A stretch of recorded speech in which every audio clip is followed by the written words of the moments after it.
வாழ்க வையகம், வாழ்க வையகம், வாழ்க வளமுடன்.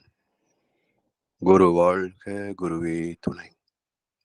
சிந்தனையை, உடல் நலத்தை சீர் அமைத்து உய்வித்த குருவே வாழ்க, வாழ்க வளமுடன், வாழ்க வளமுடன், வாழ்க வையகம். கனடா ஸ்கை யோகா அறக்கட்டளை சிறப்பாக நடத்தி வருகின்ற முனைவர் பேராசிரியர் சிவசங்கர் ஐயா அவர்களுக்கும் மற்றும் நிர்வாகிகள் மற்றும் இந்நிகழ்ச்சியில் கலந்துள்ள அன்பர்கள் அனைவருக்கும் அருட்தந்தை வேதாத்ரி மகர்ஸ் அவர்கள் சார்பாக வாழ்க வளமுடன் என்ற வாழ்த்துக்களையும் எனது அன்பு கலந்த பணிவான வணக்கத்தை சமர்ப்பித்து குருவின் குரல் தொடர் சிந்தனையின் 4ஆம் பாகத்தை இப்போது நாம் சிந்திக்க இருக்கின்றோம். சென்ற வகுப்பிலே வாழ்த்தும் பயனும் பற்றிய கருத்துக்களை பலவற்றை பகிர்ந்து கொண்டோம். தொடர்ந்து இப்போது உலக நல வேட்பு கவியை பற்றிய சிந்தனையை பார்க்கலாம். இன்றைய உலகம் மேலும் பல நன்மைகளை பெற வேண்டும் என்ற வேண்டுதலே இந்த உலக நல வேட்பு கவி. இந்த வேட்பை மகர்ஷி அவர்கள் தெய்வத்திடம் வைக்கவில்லை, சம்பந்தப்பட்ட தலைவர்கள் சிந்தனைக்கே வைக்கிறார். உலகிலுள்ள பொறுப்புடைய தலைவரெல்லாம் உயிரறிவை உள்ளுணர்வாய் பெறுதல் வேண்டும். உலக அனைத்து நாடுகளின் எல்லை காக்க ஓருலக கூட்டாட்சி வலுவாய் வேண்டும். உலகில் போர் பகை அச்சமின்றி மக்கள் உழைத்துண்டு வளம் காத்து வாழ வேண்டும். உலகெங்கும் மனித குலம் அமைதி என்னும் ஒரு வற்றாத நன்னிதி பெற்று உய்ய வேண்டும் என்று இந்த உலகத்தை வாழ்த்தியிருக்கின்றார்கள். உலகில் உள்ள பொறுப்புடைய தலைவர் எல்லாம் உயிரறிவை உள்ளுணர்வாய் பெறுதல் வேண்டும் என்பது முதல் வாழ்த்து. அரசியல், ஆன்மீகம் மற்றும் தொழில்துறை தலைவர்கள் பொறுப்புமிக்க மக்கள் நலன் நாடும் நல்லூராக விளங்க வேண்டும். அப்படி இல்லாத சூழ்நிலையில் மக்களுக்கு அவஸ்தைகள் தான் அதிகமாக இருக்கும்.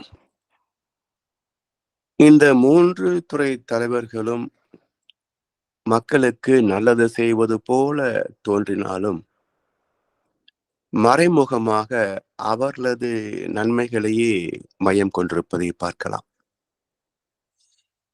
கவிஞர் கண்ணதாசன் அழகாக 2 வரிகளை சொன்னார். மக்கள் நலம் மக்கள் நலம் என்றே பேசுவார், தம் மக்கள் நலம் ஒன்றேதான் மனதில் கொள்ளுவார் என்றார் 2 வரிகளிலே. எனவே உண்மையிலேயே மக்கள் நலம் நாடுகின்றவர்களே இந்த 3 துறைகளுக்கும் தலைமை ஏற்க வேண்டும்.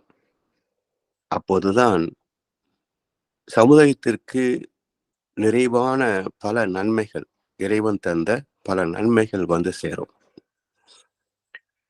அதற்கு மாறாக நடக்கின்ற நிகழ்ச்சி இன்னொரு பாடலிலே 4 வரிகள். கொள்ளையடிப்போன் வள்ளலை போலே, கோவிலை இடிப்போன் சாமியை போலே, ஊழல் செய்பவன் உத்தமன் போலே, ஊரை ஏய்ப்பவன் யோகியன் போலே வாழ்கின்றான்.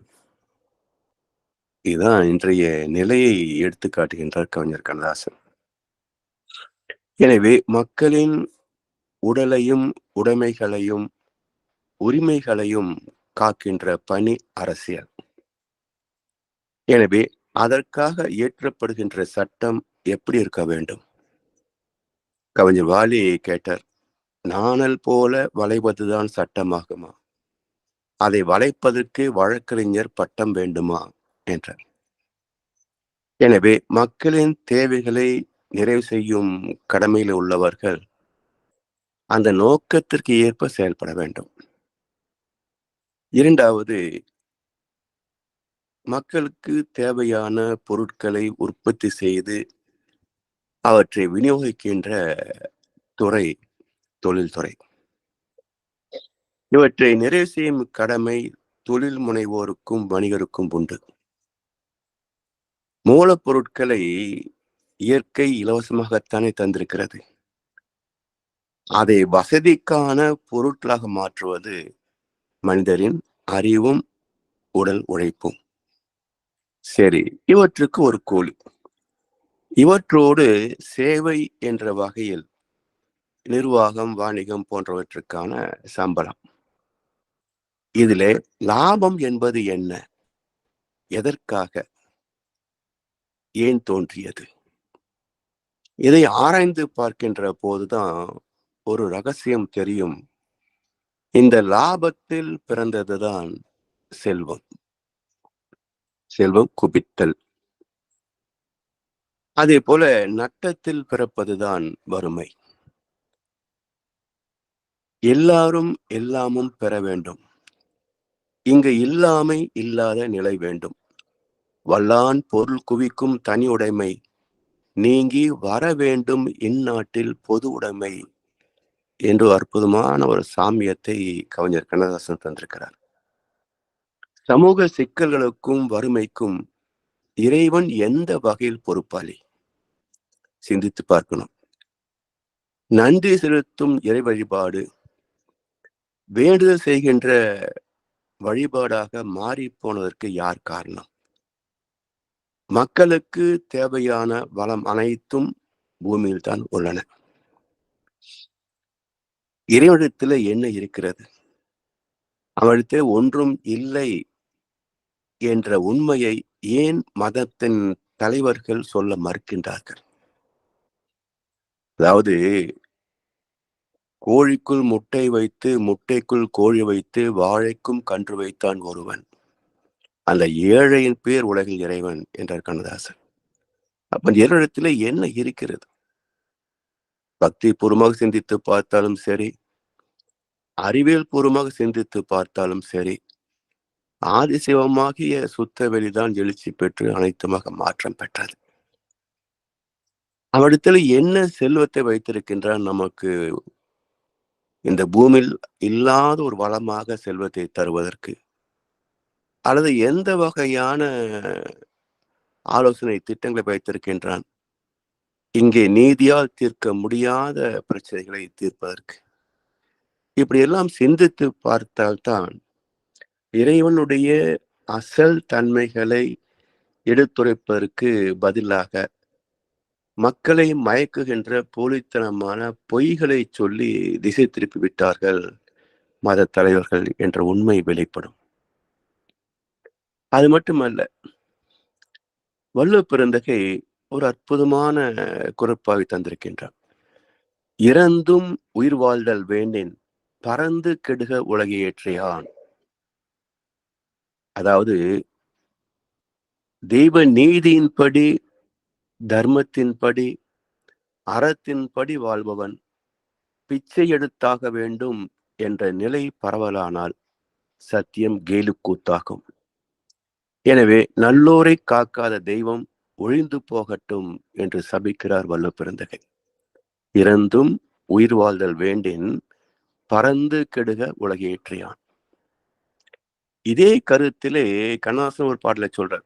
பத்தும் பறந்திடும், பசி வந்தால் மறந்திடும், இளமையில் கொடுமை இந்த வறுமை அம்மா என்றும் இதுதான் நீதி என்றால் இறைவன் வேண்டுமா? எனவே பதவிச் செருக்கு, செல்வச் செருக்கு, புலனின்ப நாட்டம் மற்றும் இவற்றால் கிடைக்கின்ற புகழ் என்ற நான்கில் மனிதர்களின் ஆணவம் சுகம் காண்கிறது. அதனால் தெய்வ நீதி மறைக்கப்பட்டு விட்டது. மக்களும் அதை தேடி கண்டெடுக்க வேண்டும் என்று முனையவில்லை. இந்த இரும்பு திரையை விளக்கும் அறிவுதான் ஆன்மீகம். இந்த ஆராய்ச்சி அறிவின் மூலம் 3 துறை தலைவர்களும் உயிரறிவை உள்ளுணர்வாய் அனுபவமாய் பெற்றுவிட்டால் அவர்களே அனைத்து திரைகளையும் நீக்கிவிடுவார்கள். அப்போது உலகத்திலே மெய்ஞான ஒளி வீசும் இந்த பூமியே சொர்க்கலோகமாக மாறும். என்றைக்கு எல்லா மக்களிடத்தும் பொருள் துறையிலே நிறைவு வருகிறதோ அன்றுதான் உண்மையான சுதந்திரம் பெற்ற நாள். அதே போல கருத்துக்களை மதித்து ஏற்கின்ற பண்பாடு என்றைக்கு மலர்கிறதோ அன்றைக்கே உண்மையான சுதந்திரம் பெற்ற நாள். இதை செயல்படுத்த வேண்டிய பொறுப்பும் கடமையும் இந்த 3 துறை தலைமைக்கும் உண்டு. இவர்கள் மூலம் மகிழ்ச்சியை காண விரும்புகின்ற உலகம் மிக அற்புதமானது, ஆனந்தமானது. உலக அனைத்து நாடுகளின் எல்லை காக்க ஓர் உலக கூட்டாட்சி வலுவாய் வேண்டும். அப்ப அரசியல் தலைவர்கள் எதை சாதித்தால் உலகெங்கும் யுத்தமின்றி மக்கள் அமைதியாக வாழ முடியும் என்றால் உலக அனைத்து நாடுகளின் எல்லை காக்க ஓருலக கூட்டாட்சி வலுவாய் வேண்டும்.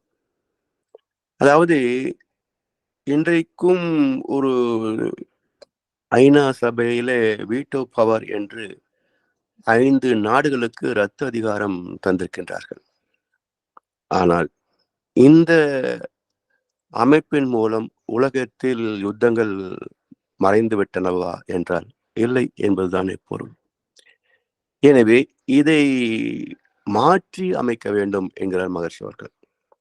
ஏனென்றால் 800 கோடிக்கும் அதிகமான மக்கள் தொகை கொண்ட இந்த உலகத்தில் ஒரு 5 தலைவர்கள் மட்டுமே கூடி எடுக்கின்ற முடிவு அவர்களை சார்ந்தாக இருந்தது என்றால் மற்ற மக்களுக்கு துன்பங்களே விளைவாகும்.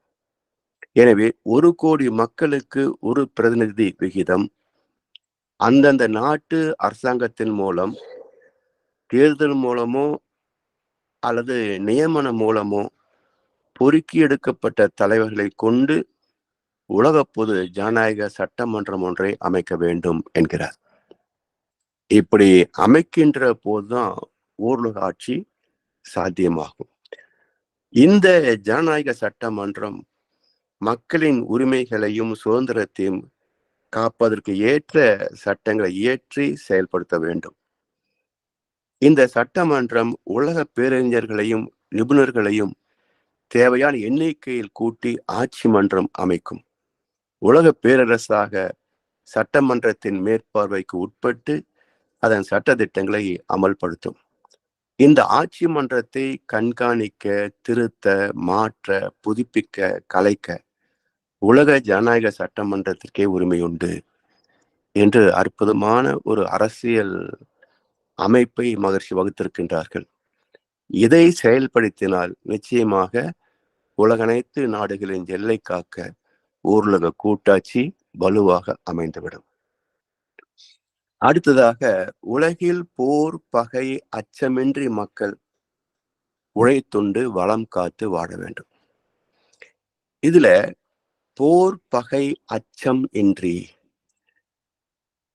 போரும் பகை உணர்ச்சியும் அதனால் விளையக்கூடிய அச்சமும் ஏன் தோன்றின, இவற்றுடைய நன்மை தீமைகள் என்ன என்று ஆராய்ந்து பார்க்கின்ற போது பற்றாக்குறையினால் அல்லது ஆசையினால் ஏற்பட்டதுதான் பறித்துண்ணுகின்ற செயல். அடுத்த ஒரு வளத்தை தனதாக்கிக் கொள்கின்ற பொருள் பற்றும் உலக மக்கள் தனக்கு மட்டுமே கீழ்ப்படைய வேண்டும் என்ற அதிகார பற்றும் தான் போர்களுக்கு காரணம். ஓருலக ஆட்சி வந்துவிட்டால் யுத்த பயம் ஒழிந்துவிடும். யுத்தத்தை தவிர்ப்பதற்கான பொறுப்பு ஐநா சபையின் பாதுகாப்பு சபைக்கு உண்டு என்றாலும் மற்ற நாடுகளின் ஒவ்வொரு நாட்டின் இராணுவத்தை ஒழுங்குபடுத்தக்கூடிய விதி இன்னும் அமைக்கப்படவில்லை. அது நிகழ்வதற்கு யாதும் ஊரே யாவரும் கேளீர் என்ற உலக சகோதரத்துவம் மலர வேண்டும். அதற்கு சுத்த சன்மார்க்க நெறி, உண்மையான ஆன்மீக நெறி உலகத்திலே பரவ வேண்டும், மக்கள் மத்தியிலே பரவ வேண்டும். இந்த பொறுப்பை ஏற்ற மதங்கள் தங்களின் கடமைகளை மறந்துவிட்டன. அடுத்து உழைத்து உண்டு வளம் காத்து வாழ வேண்டும். அதாவது இயற்கை வளங்கள் இந்த பூமியில் நிறைந்துள்ளன என்றாலும் ஓரளவுக்கு உணவு தவிர மற்ற வசதிகள் எதுவுமே நேரடியாக பயன்பாட்டுக்கு இல்லை.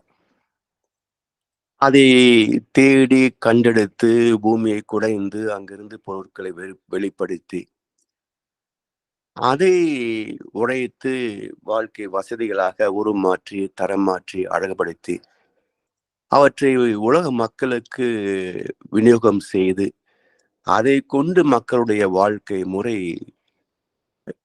சௌகரியமாக அமைகிறது. இந்த முறையிலே குறை இருக்கிறது. சுயநலத்தை மையமாக கொண்ட தொழில் துறையினால இதில் பெருமளவு குறைபாடு ஏற்பட்டதனால்தான் உலகெங்கும் ஒரு பக்கம் செல்வம் குவிகிறது, மறுபக்கம் வறுமை வாட்டுகிறது. எனவே இந்த நிலை மாற வேண்டும் என்றால் உழைத்து உண்டு வளம் காத்து வாழ வேண்டும். ஒவ்வொரு மனிதரும் உழைத்தே ஆக வேண்டும்.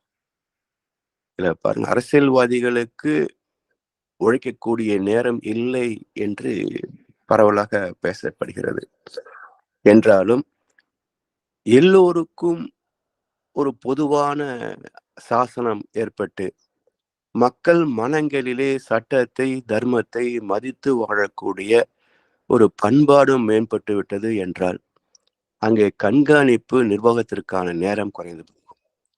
அப்போ அரசியல்வாதிகளும் ஏதோ ஒரு தொழிலே ஒரு 2-3 மணி நேரத்தையாவது செலவழிக்க முடியும். அதே போல அடுத்த துறை பார்க்கின்ற போது இந்த ஆன்மீகம் மதம் என்ற பெயரிலே உழைப்பு இல்லாமலேயே ஒரு கூட்டம் வாழ்ந்து கொண்டிருக்கிறது. மத தலைவர்களோ அல்லது ஆலயங்களில் பணிபுரிபவர்களோ என்ன உழைப்பை செய்கிறார்கள், என்ன உற்பத்தி செய்கிறார்கள் என்றால் ஒன்றுமே கிடையாது. இந்த நிலையினால்தான் தங்கள் வாழ்க்கையை பலப்படுத்தி கொள்ள வேண்டும் என்ற ஆசை ஏற்படுகின்ற போது மக்களை எப்படியாவது மூளை சலவை செய்து அவருடைய பொருளை பறித்து தங்களை வளமாக ஆக்கிக் கொள்வதற்கான வழிமுறைகள் தோன்றியதனால்தான் இன்றைக்கு கடவுள் பெயரால் வியாபாரம் கொடிகட்டி பறக்கிறது. அவர்களும் உழைத்துத்தான் சாப்பிடுவோம் என்ற தர்மத்திற்கு திரும்பிவிட்டார்கள் என்றால் அங்கே தேவையில்லாத சடங்கு சம்பிரதாயங்கள் பயமுறுத்தல் இவை எல்லாமே இருக்காது. அது மட்டுமல்ல, இந்த மண்ணின் வளம் பாருங்கள். நாம் விதைப்பது ஒரு விதை நெல், பூமி அதற்கு திருப்பி தருகின்ற பலன் 480 நெல்மணிகள். இப்படி இயற்கை வளம் அபரிமிதமான ஆற்றல் உடையதாக அமைந்திருக்கிறது. வாழ்கின்ற அனைத்து ஜீவன்களின் தேவைக்கு மேல் இயற்கை வளங்கள் மீதியாகத்தான் உள்ளன. அந்த சிறப்பை உணர்ந்து வாழ்வில் நிறைவு பெற வேண்டும். வசதியான வாழ்க்கை என்பதற்கு எல்லை கோடு கிடையாது. சமீபத்திலே கூட இந்தியாவில் பார்த்தோம். ஒரு குடும்பத்தில் ஒரு மகனுக்கு திருமணத்திற்காக 1000 கோடி ரூபாய் செலவழிக்கப்பட்டிருக்கிறது. இந்த 1000 கோடியில் எத்தனை மருத்துவமனைகளை கட்டியிருக்கலாம், எத்தனை பள்ளிகளை நிறுவி மக்களுக்கு தொண்டாற்றி இருக்கலாம்.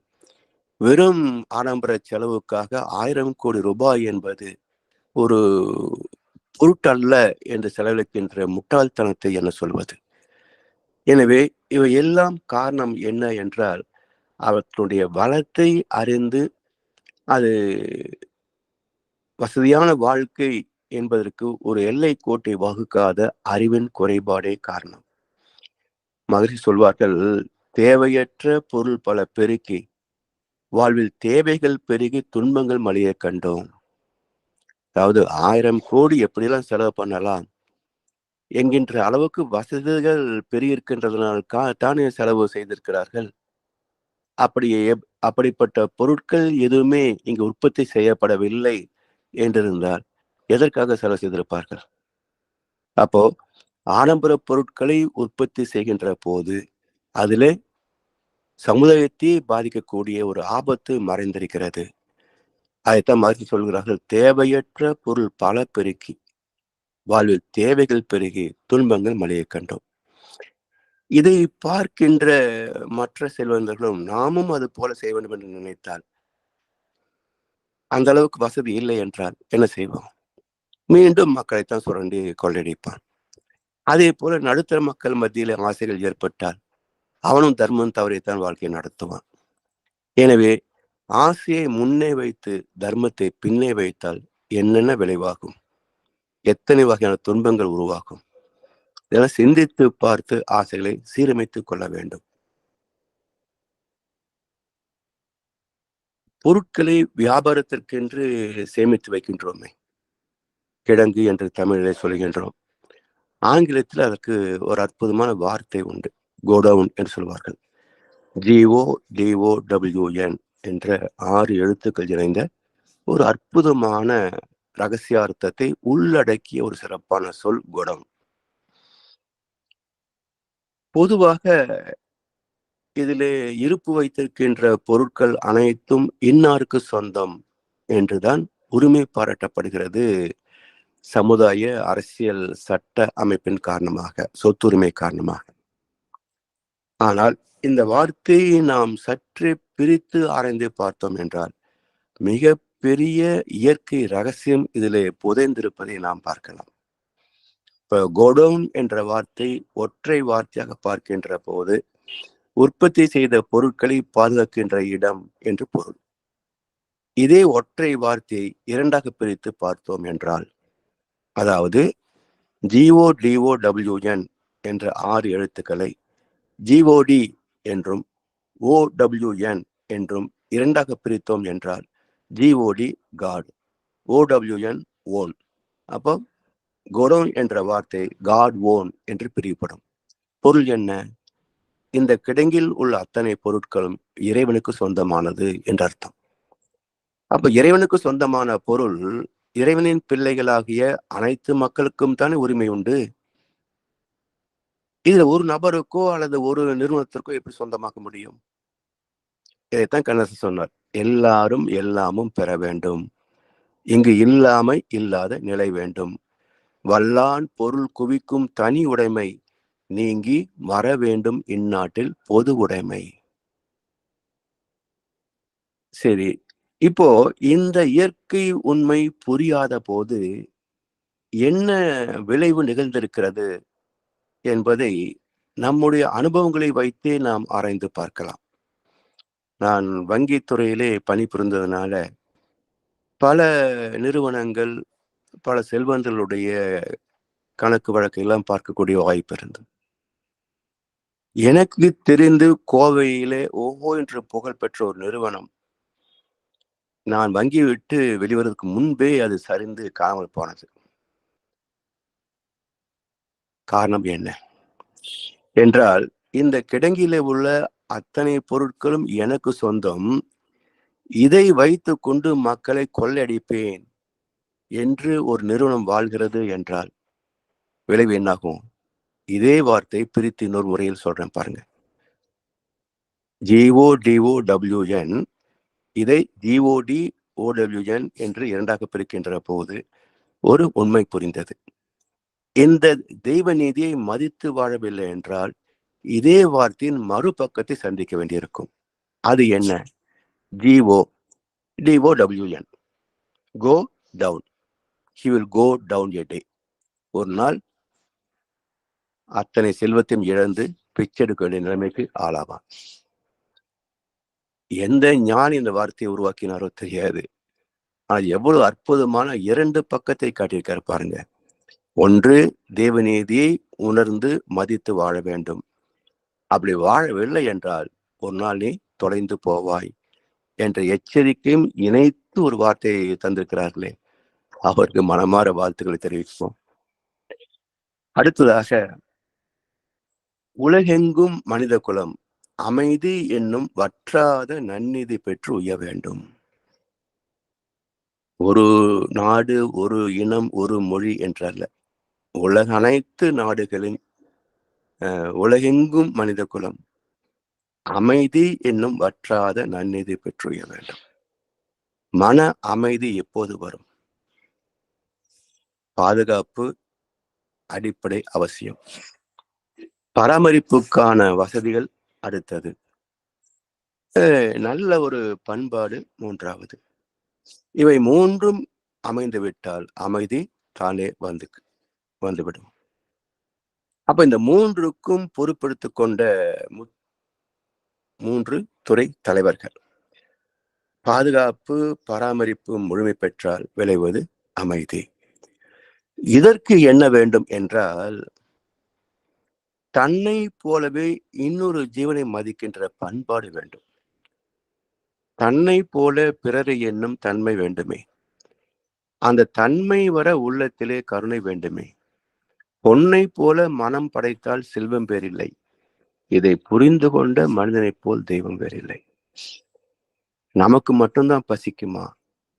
இன்னொரு மனிதனுக்கு பசிக்காதா? மனிதர்களுக்கு மட்டும்தான் பசிக்குமா? மற்ற ஜீவராசிகளுக்கு பசிக்காதா? இல்லை, இதிலே யாருக்கு இந்த பூமியில் வாழ்வதற்கு உரிமை இல்லை? சிந்தித்து பார்த்தால் விடை என்ன? எல்லாருக்கும் எல்லா உரிமையும் சுதந்திரமும் இறைவன் தந்த கொடை. இதை பறிக்கின்ற பட்டயத்தை இறைவன் யாருக்கும் தரவில்லை. எனவே இதை புரிந்து வாழ்வதுதான் தன்னை போல பிறரை மதிக்கின்ற தகைமை. அந்த தகைமை சமுதாயத்தில் மலர்ச்சி பெறுகின்ற போது மற்றவர் துன்பத்தை போக்குகின்ற அன்பும் கருணையும் வெளிப்படும். இந்த மாண்பு சமூகத்தில் பரவி விரிந்து வர வர ஒரு நாள் உலக அமைதியே சாத்தியமாகும். இப்படி உலக அமைதிக்கு மூலமான தனி மனித அமைதி பிறக்க பண்பாட்டு கல்வி வலியுறுத்தப்பட வேண்டும். அது ஐந்தொழுக்க பண்பாடாக தோன்றி இரண்டொழுக்க பண்பாடாக திணிவு பெற்றிருக்கிறது. அடுத்ததாக மழை வாழ்த்து. ஏரி, குளம், கிணறு, ஆறு எல்லாம் நிரம்பி வழிய மாறி அளவாய் பொழிக மக்கள் வளமாய் வாழ்க. ஏரி, குளம், கிணறு, ஆறு இவையெல்லாம் நீர்நிலைகள், நீரை தேக்கி வைக்கக்கூடிய நிலைகள். இவற்றோடு அணைக்கட்டையும் நாம் சேர்த்துக் கொள்ள வேண்டும். ஏனென்றால் ஏரி, குளம், கிணறு, ஆறு இவற்றிலே ஆறு இயற்கையில் அமைந்தது. ஏரி நாம் வெட்டி வைக்கக்கூடிய ஒரு நிலப்பரப்பில் இருக்க ஒரு அமைப்பு தானே. அதே போல குளம் ஆழமாக தோண்டினால் கிணறு.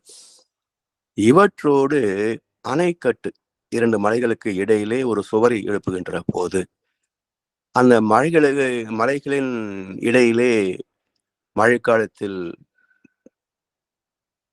வழிந்து கடலிலே போய் கலந்து வீணாக போகின்ற நீரை நாம் சேமித்து வைத்து ஆண்டு முழுவதும் மக்கள் தேவைக்கு பயன்பெறலாம். சரி, இப்படி நீரை தேக்கி வைக்கக்கூடிய அனைத்து இடங்களிலும் நீர் நிரம்பி வழிகின்ற அளவுக்கு இருக்க வேண்டும். அதற்கு மாறி அளவாய் பொழிக. மழை எப்போதும் சீரான ஒரு அளவிலே பெய்ய வேண்டும். சில சமயங்களிலே மழை பெய்வது தவறி போகிறது. சில சமயங்களிலே அளவுக்கு அதிகமாக பெய்து வெள்ளக்காடாக மாறிவிடுகிறது.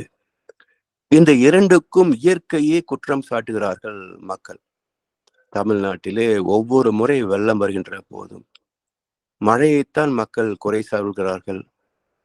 அரசாங்கத்தை தற்காலிகமாக குறை சொன்னாலும் பிறகு தேர்தல் என்று வருகின்ற போது அரசியல்வாதிகள் கொடுக்கின்ற பணத்தை வாங்கி கொண்டு ஓட்டெடுத்து விடுகிறார்கள். அவர்களால் தான் நமக்கு துன்பம் என்பதை மக்கள் சிந்திக்க மறுக்கிறார்கள். இதை கொஞ்சம் சிந்தித்து பார்க்க வேண்டும். சாமி அற்புதமான ஒரு கருத்தை சொல்றார். கடலிலே இருந்து நீர் ஆவியாகி மேலே போய்கொண்டே இருக்கிறது. அந்த ஆவியான நீர் மேகங்களாக காற்று மண்டலத்திலே உயர்ந்து கொண்டிருக்கின்றன.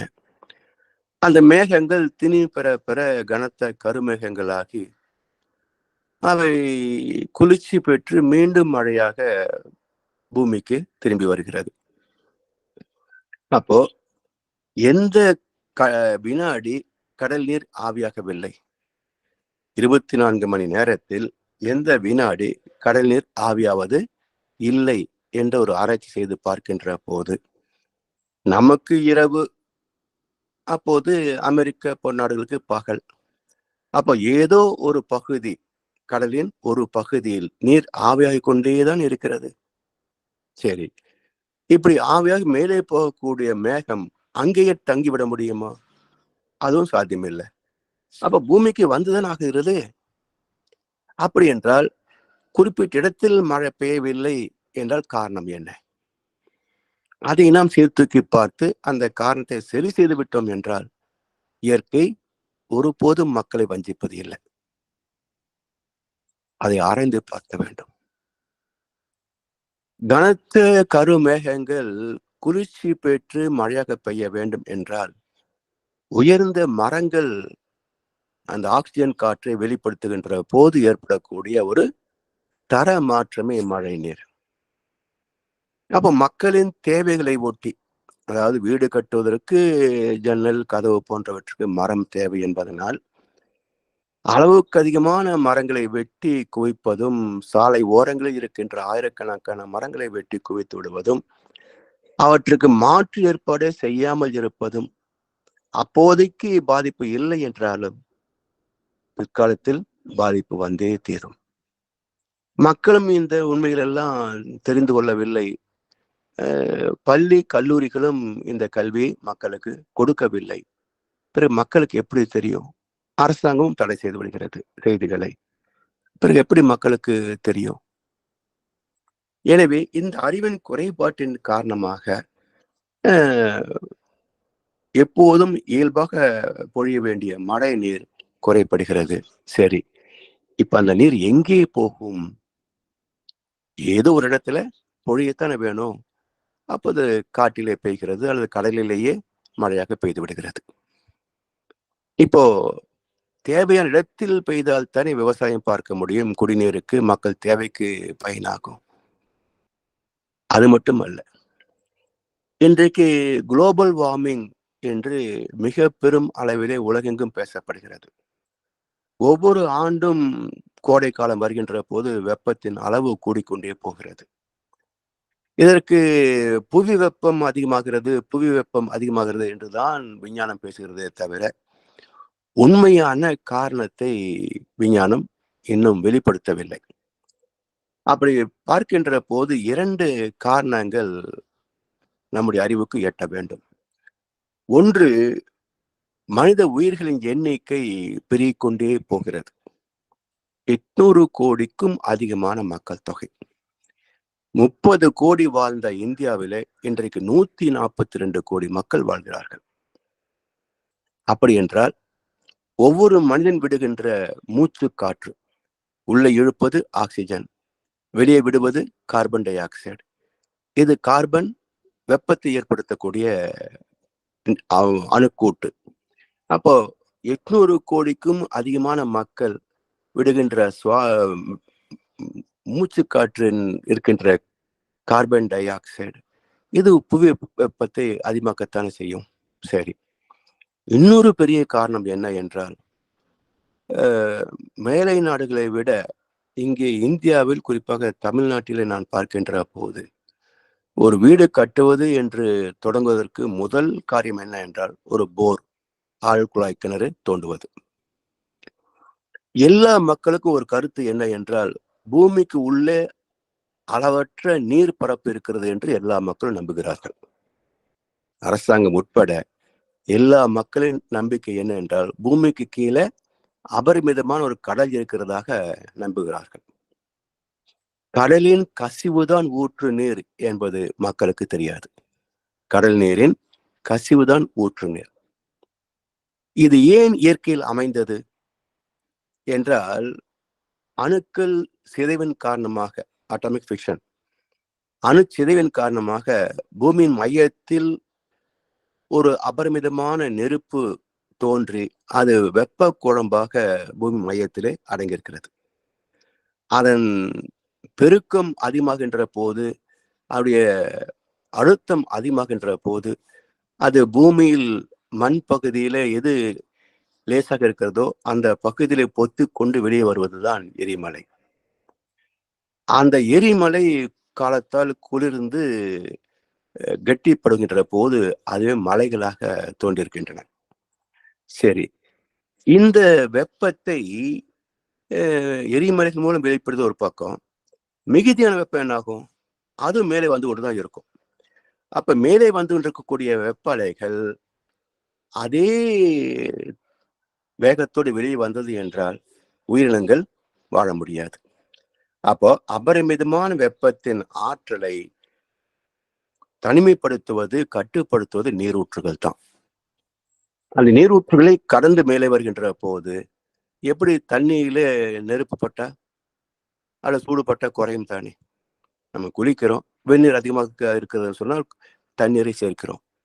அது போல இந்த குளிர்ந்த ஊற்று நீரிலே அந்த அலை வெப்ப அலைகள் ஊடுருவி வருகின்ற போது வெப்பம் தணிந்து போகும்.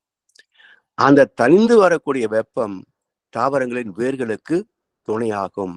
ஏனென்றால் வெப்பம் இல்லை என்றால் விதை முளைக்காது. வெப்பம் இல்லை என்றால் விதை முளைக்காது. இதையும் ஒரு சிறு ஆராய்ச்சியை நாம் கண்டெடுக்கலாம். இப்போ ஒரு கீரை விதைகளை நாம் என்ன செய்யறோம்? லேசாக மண்ணை பறித்து தூவுகின்றோம். அது ஒரு வாரம் 10 நாட்கள்ல முளைத்து கீரை செடியாக வந்து நமக்கு பயனாகிறது. இந்த கீரை விதைகளை ஒரு 2 அடி குழி தோண்டி விதைத்தால் என்ன ஆகும்? கீரை வருமா? வராது. இப்போ தென்னங்கொப்பரை இருக்கிறது. அந்த கொப்பரையை லேசாக மண்ணை பறித்து மூடிவிட்டால் தென்னங்கன்று வருமா? வராது.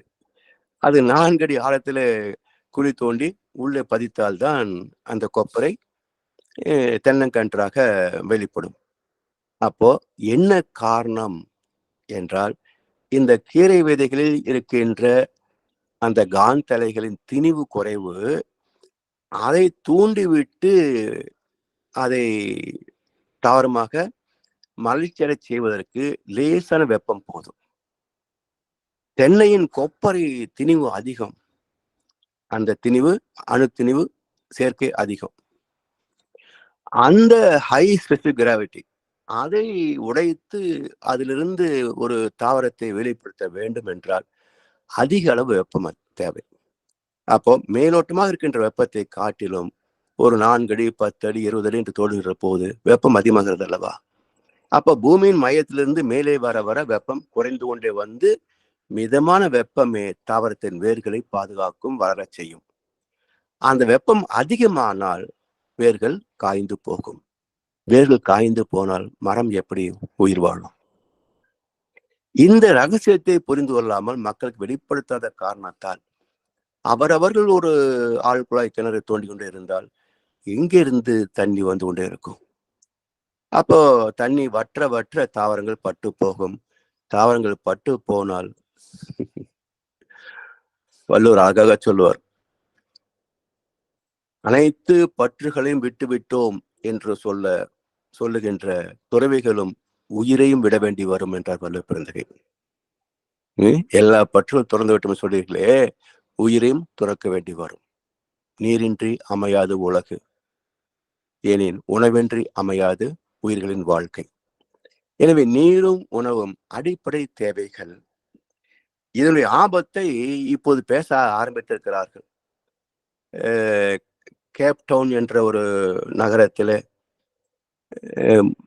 குடிப்பதற்கு கூட தண்ணீர் இல்லாமல் 1 லிட்டர் தண்ணீரை ஒரு மனிதனுக்கு விநியோகம் செய்வது, அதிலே வரக்கூடிய அடிதலை தவிர்ப்பதற்காக இராணுவமே இறங்கி விநியோகம் செய்கிறதாக ஒரு செய்தி வந்தது.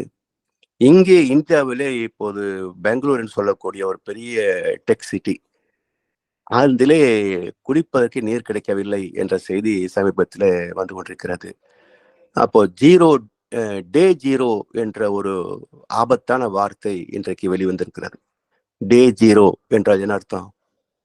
தண்ணீர் இல்லாமல் மனிதன் சாகின்ற காலம். தண்ணீர் இல்லாமல் மனிதன் சாகின்ற நாள் டே ஜீரோ. இந்த ஆபத்தை புரிந்து கொண்டாவது தண்ணீரை சிக்கனமாக பயன்படுத்தக்கூடிய அறிவு இருக்கிறதா என்று நான் போகின்ற வழியிலே பார்க்கிறேன். எந்த மனிதனுக்கும் அந்த பற்றிய சிந்தனை இருந்ததாக தெரியவில்லை. அப்ப இயற்கை வளங்கள் இறைவன் கொடுக்கின்ற கொடை. அதை பயன்படுத்துகின்ற உரிமை ஒவ்வொரு மனிதனுக்கும் உண்டு. ஆனால் வீணாக்குகின்ற உரிமை எந்த தலைவனுக்கும் எந்த செல்வந்தனுக்கும் கிடையாது. இந்த விதியை ஒவ்வொரு மனிதன் பின்பற்றவில்லை என்றால் நிச்சயமாக உணவு பற்றாக்குறையினால் நீர் இல்லாத காரணத்தால் உயிர்கள் மடிய வேண்டிய காலம் வெகு தொலைவில் இல்லை. அதைவிட 3ஆம் உலக யுத்தம் வந்து மக்கள் அழிந்து போவது நல்லது. ஏனென்றால் அது ஒரு குண்டு வீச்சிலே பல பேர் ஒரு வினாடி நேரத்தில் உயிர் போய்விடும். ஆனால் நீருக்கு தவித்து உயிரிடுகின்ற அவலத்தை, அந்த துன்பத்தை, துயரத்தை நினைச்சு பாருங்க. குடிக்கிறதுக்கு தண்ணி இல்லை என்றால் இந்த உயிர் எப்படி போகும்?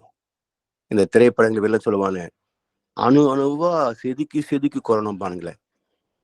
அதை விட கடுமையான துன்பம் அது. கொஞ்சம் கற்பனை பண்ணி பாருங்க. எனவே இந்த ஆபத்தை எண்ணி பார்த்தாவது நீர், மின்சாரம், உணவு, இந்த 3ம் இறைவன் தருகின்ற கொடை. இவற்றை அணு அளவும் வீணடிக்கக்கூடிய உரிமை எந்த மனிதனுக்கும் கிடையாது. அதை புரிந்து கொண்டு சிந்தனை, சிக்கனம், சீர்திருத்தத்தோடு வாழ்ந்தால் தப்பலாம், அல்லது துடித்து துடித்து சாகலாம். இதுதான் இயற்கையுடைய சட்டம் இன்றைக்கு.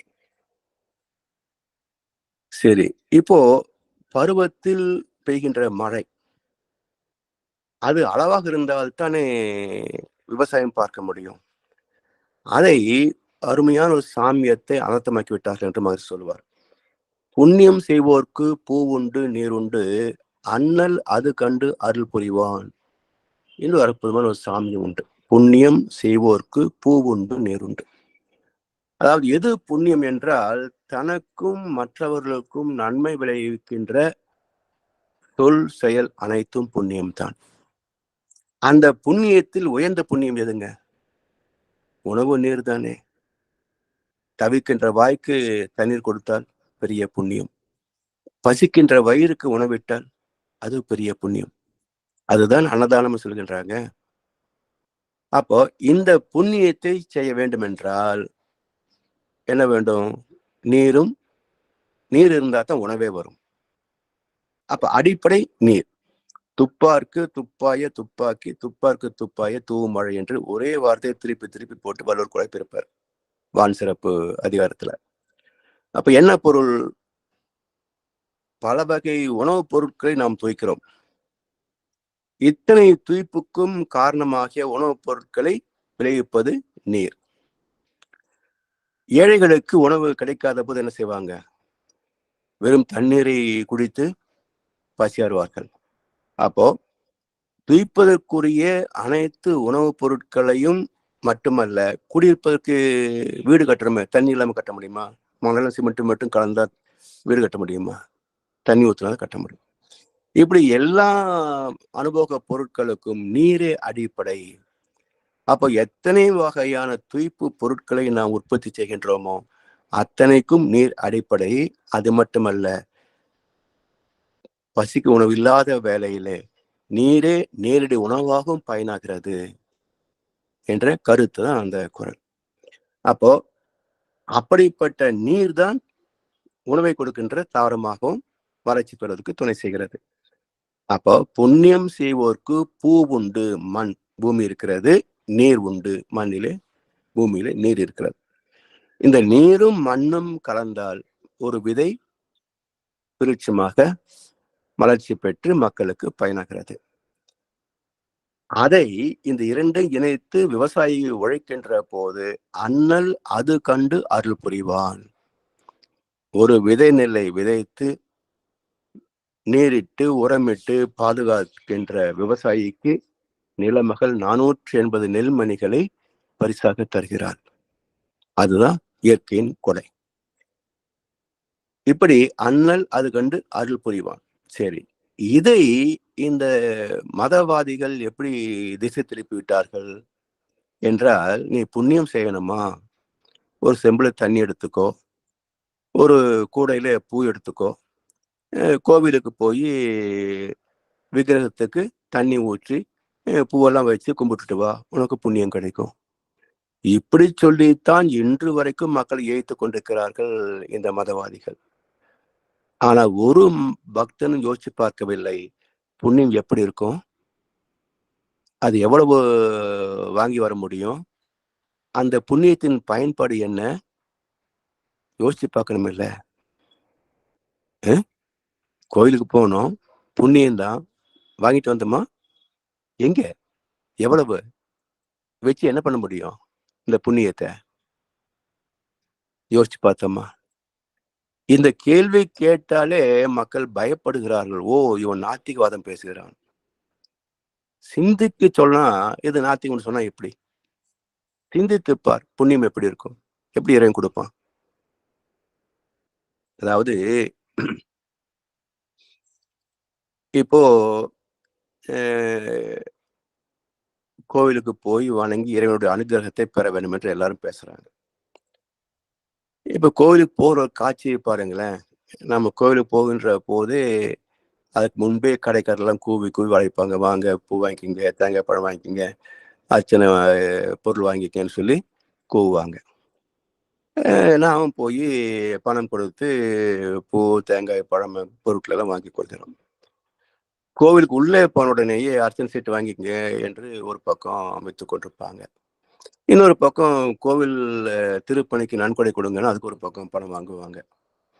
அப்படியே போயி குருக்களிடத்துல போறபோது, அவர் பூஜை பொருள் எல்லாம் எடுத்து எல்லாம் பூஜை பொருள் செய்து, பிறகு கொண்டு வந்து தட்டை நீட்டுகின்ற போது, அவருக்கு ஒரு தட்சணையாக ஒரு பணத்தை போட்டு, நாம் திருநீறோ, விபூதி மற்றவற்றை பிரசாதமாக பெற்றுக்கொள்கிறோம். வெளியே வருகின்ற போது பிச்சைக்காரர்கள் தர்மம் செய்யுங்க என்று சொல்லி, அவங்க பணம் கேட்க அவங்களுக்கு குடுத்தோம். சரி. இந்த சடங்கிலே தெய்வ கடாட்சம் எங்கே இருந்தது? அதை எப்படி பெற்றோமா? இல்லையா? யோசிச்சு பாருங்க. தெய்வத்தின் கருணையை, தெய்வ கடாட்சத்தை யாரிடமிருந்து எப்படி நாம் பெற்றுக்கொண்டோம்? அது எங்கே இருக்கிறது? யார்ட்ட இருக்கும்? தெய்வத்தின் கருணை தெய்வத்திடம் தான் இருக்கும். இப்போ தெய்வத்திடத்திலே போயி, இறைவா உன்னுடைய கருணையை அளப்பரிய கருணை எனக்கு அள்ளிக் கொடு என்று கேட்டால், இறைவன் என்ன கேட்கிறான்? சரி, என்னுடைய கருணையை உனக்கு தருவதற்கு நீ எனக்கு என்ன செய்தாய்? இவன் சொல்லுவான், உங்க தேங்காய் பழம்லாம் வாங்கி கொண்டு வந்து குடுத்தேன். அதத்தான் உடைச்சு நீயே எடுத்துட்டு போறியே! எனக்கு என்ன குடுத்த? சரி. அர்ச்சனை பண்ணினேனே, அது காத்திலே போயிடுச்சு அந்த ஓசையெல்லாம் காற்றோடு கலந்து போனது. அ திருப்பணிக்கு நன்கொடை கொடுத்தேன். அது கோவில் பராமரிப்புக்கு. நீ வந்து வணங்குவதற்கு உன்னுடைய முன்னோர்கள் ஏற்பாடு செஞ்சிருக்கிறாங்க. அதுக்கு பராமரிப்பு பணிக்காக நன்கொடை அமைப்பு வச்சிருக்கிறாங்க. உண்டியல் அமைப்பு வச்சிருக்கிறாங்க. பூசாரி தட்டுல காசு போட்டேனே, அது பூசாரியுடைய குடும்ப செலவுக்கு, வாழ்க்கை செலவுக்கு போச்சு. எனக்கு என்ன குடுத்த? ஒண்ணும் இல்ல. சரி, என்ன செய்தால் நீ உன்னுடைய அனுக்கிரகத்தை தருவாய்? என்று அடுத்த கேள்வி கேட்கிற போது, இறைவன் சொல்றான், இது விற்பனைக்கு அல்ல. உன்னிடத்தில் ஒன்றை பெற்றுக்கொண்டு, நான் என்னுடைய திருவிழை தருவதற்கு நான் வியாபாரி அல்ல. சரி, பிறகு எப்படி பெறுவது? இறைவன் சொல்கிறான், என்னுடைய தெய்வ நீதியை யார் மதித்து வாழ்கிறார்களோ, அவர்களுக்கே என்னுடைய அனுக்கிரகத்தை அள்ளித் தருவேன். கணக்கு பார்க்க மாட்டேன். சரி, தெய்வ நீதி என்பது என்ன? தர்மத்தோடு சம்பாதித்து, சிக்கனத்தோடு வாழ்ந்து, மற்றவர்களுக்கும் மற்றவருடைய துன்பத்தை நீக்கி வாழ்வதுதான் தெய்வ நீதி. ஐயோ! இப்படி வாழ்ந்தால் நான் எப்படி செல்வந்தன் ஆவது? நான் எப்படி பெரிய பெரிய பதவிகளை அடைவது? இது வாழ்க்கைக்கு சாத்தியமில்ல சாமி என்றான் பக்தன். அப்ப கடவுள் சொன்னாரு, அப்ப நானும் திருவருளை தர முடியாது. யார் என்னுடைய தெய்வ நீதியை மதித்து வாழ்கிறார்களோ, அவர்களுக்கு மட்டும்தான் நான் அனுகிரகத்தை தர முடியுமே தவிர, மற்றவருக்கு நான் தர முடியாது. ஒரு பொருளை பெற்றுக்கொண்டு, இன்னொரு பொருளை தருவதற்கு நான் வியாபாரி அல்ல. இது சரியான சிந்தனை தானே! எனவே, தெய்வ நீதியை மதித்து வாழ்பவர்களுக்கு நாம கோயிலுக்கு போன்ற அவசியமே கிடையாதுங்க. அது கண்ணதாசன் அழகா ஒரு பாட்டுல சொல்றாரு, "அன்றொரு நாள் அவனுடைய பெயரைக் கேட்டேன். அடுத்த நாளில் அவன் இருக்கும் ஊரைக் கேட்டேன். இன்று வரை அவன் முகத்தை நானும் காணேன். அவன் என்னைத் தேடி வரும் வரைக்கும் விடவும் மாட்டேன்." இது ஏதோ காதல் பாட்டுன்னு நினைக்கிறாங்க. இதை நான் யூடியூப்ல போட்டு இந்த பாட்டை பார்த்த போது, இது ஒரு கலை நிகழ்ச்சியிலே பாடப்படுகின்ற பாடல். இதற்கு பேக்ட்ராப் பின்புலமாக பழனி திருத்தலம் இருக்கிறதுல்ல தமிழ்நாட்டுல, அந்த பழனி திருத்தலத்தை போட்டிருக்கிறாங்க. இப்ப இந்த 4 வரிகளுக்கு என்ன பொருள் பாருங்க. அன்றொரு நாள் அவனுடைய பெயரை கேட்டேன். யார்? கடவுள். தண்டாயுதபாணி பாணியில் இருக்கிறார். அடுத்த நாள் அவன் இருக்கும் ஊரை கேட்டேன். எங்க இருக்கிறான்? பாண்டி மலை மேல உட்கார்ந்திருக்கிறான். அங்க போய் பார்த்தால் அங்க ஒரு சிலை இருக்கிறது. அவ்வளவுதான். அந்த சிலையோ நான் சொல்வதை கேட்கவும் இல்லை, நான் கேட்பதை அது பதில் சொல்லவும் இல்லை. பிறகு இந்த சிலைக்குள் ஒரு தத்துவம் மறைந்திருக்கிறது. விளக்குக்கும் விளங்காத வினை கடந்த தத்துவம் இதிலே மறைந்திருக்கிறது. அந்த தத்துவம் தான் தெய்வம். அந்த அருவம் தான் தெய்வம். அந்த அருவமான தெய்வம் என்னை தேடி வரும் வரைக்கும் விடவும் மாட்டேன். அதாவது பகீரத பிரயத்தனம் அர்த்தம். நான் முயற்சி செய்து நிச்சயமாக அவன் என்னை தேடி வரும் வரைக்கும் நான் விடமாட்டேன். சிக்கன பிடித்தேன் எங்கிருந்து அறுபது நீன்னு கேட்டாங்களே, அது போன்ற கருத்து இது. இப்படி இறைவன் நம்மை தேடி வருவான். அவனுடைய நீதிப்படி நாம் வாழ்ந்து விட்டால் இறைவனை நாம் தேட வேண்டாம், இறைவன் நம்மை தேடி வருவான். அப்படிப்பட்டதுதான் உண்மையான பக்தியை தவிர மற்ற ஏய்த்து பிழைக்கிறது அவர்களுக்கும் பாவம்தான். மதவாதிகளுக்கு இது ஒரு வகையில பாவம்தான். அதனால தான் பெரிய பல மதவாதிகள் எல்லாம் ஹார்ட் அட்டாக்கு அப்படி இப்படிதான் சாகுறாங்க. ஏன் நோய் வராம சாவு வருவதில்லை? ஸோ ஏய்த்து பிழைத்தால் மற்றவங்களுக்கு காட்டிக்கொள்ளவில்லைன்னா மனசாட்சிக்கு தெரியும் இல்லை, நம்ம கடவுளை வச்சு வியாபாரம் பண்றோன்றது அவங்களுக்கு தெரியாதா? எனவே இதெல்லாம் மடைமாற்றம் செய்து மக்களை சம்பவித்து விட்டார்கள். அப்ப இயற்கை வளங்களை மதித்து வாழக்கூடிய பண்பாடு மக்களுக்கு போதிக்கப்படவில்லை. அதான் புண்ணியம் செய்வோர்க்கு பூ உண்டு நீர் உண்டு, அண்ணல் அது கண்டு அருள் புரிவான் என்கிற மகர்ஷி. சரி, இப்போ நீர் பற்றாக்குறை என்று பேசுகிறோமே, எந்த காலத்திலாவது நீருக்கு பற்றாக்குறை இருந்திருக்கிறதா என்று பார்க்கின்ற போது, இப்போ இங்க தமிழர் எடுத்து பார்க்கின்ற போது ஒவ்வொரு ஆண்டும் சென்னையில இந்த ஆண்டு தூத்துக்குடி மற்ற மாவட்டங்களிலே கூட பெரும் வெள்ளம். இப்ப காரணம் என்ன என்று தேடி பார்க்கின்ற போது 60 ஆண்டுகளாக இந்த அரசியல்வாதிகள் 60 ஆண்டுகளாக எந்த புதிய அணைக்கட்டையும் கட்டவில்லை.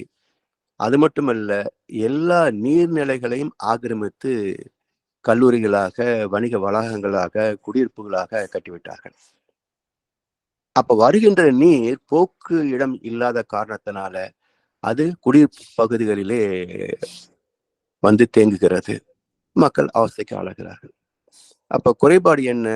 எங்கே நீர் வருமோ அது இயற்கைக்கு உகந்த இடம், அங்கே நாம் போகக்கூடாது. இப்ப இன்னும் மகரிஷி சொல்லுவாங்க, இப்ப புயல் வெள்ளம் வருகிறது என்றால் கோவைக்கு புயல் வரவில்லையே ஒரு நாள். இதுவரைக்கும் ஒரு நாள் கூட கோவைக்கு புயல் வரவில்லையே. சென்னைக்குத்தானே வருகிறது, கடலோர பகுதிகளுக்கு தானே வருகிறது. சரி, எத்தனை கிலோமீட்டர் தூரம் உள்ளே வருகிறது காற்று? ஒரு 5-10 கிலோமீட்டருக்குள்ள அடங்கி போகிறது. அப்படி என்றால் அந்த காற்றுக்கு, புயலுக்கு, நீருக்கு உரிய இடத்திலே மனிதன் குடி புகுந்து விட்டான். என்க்ரோச்மெண்ட்.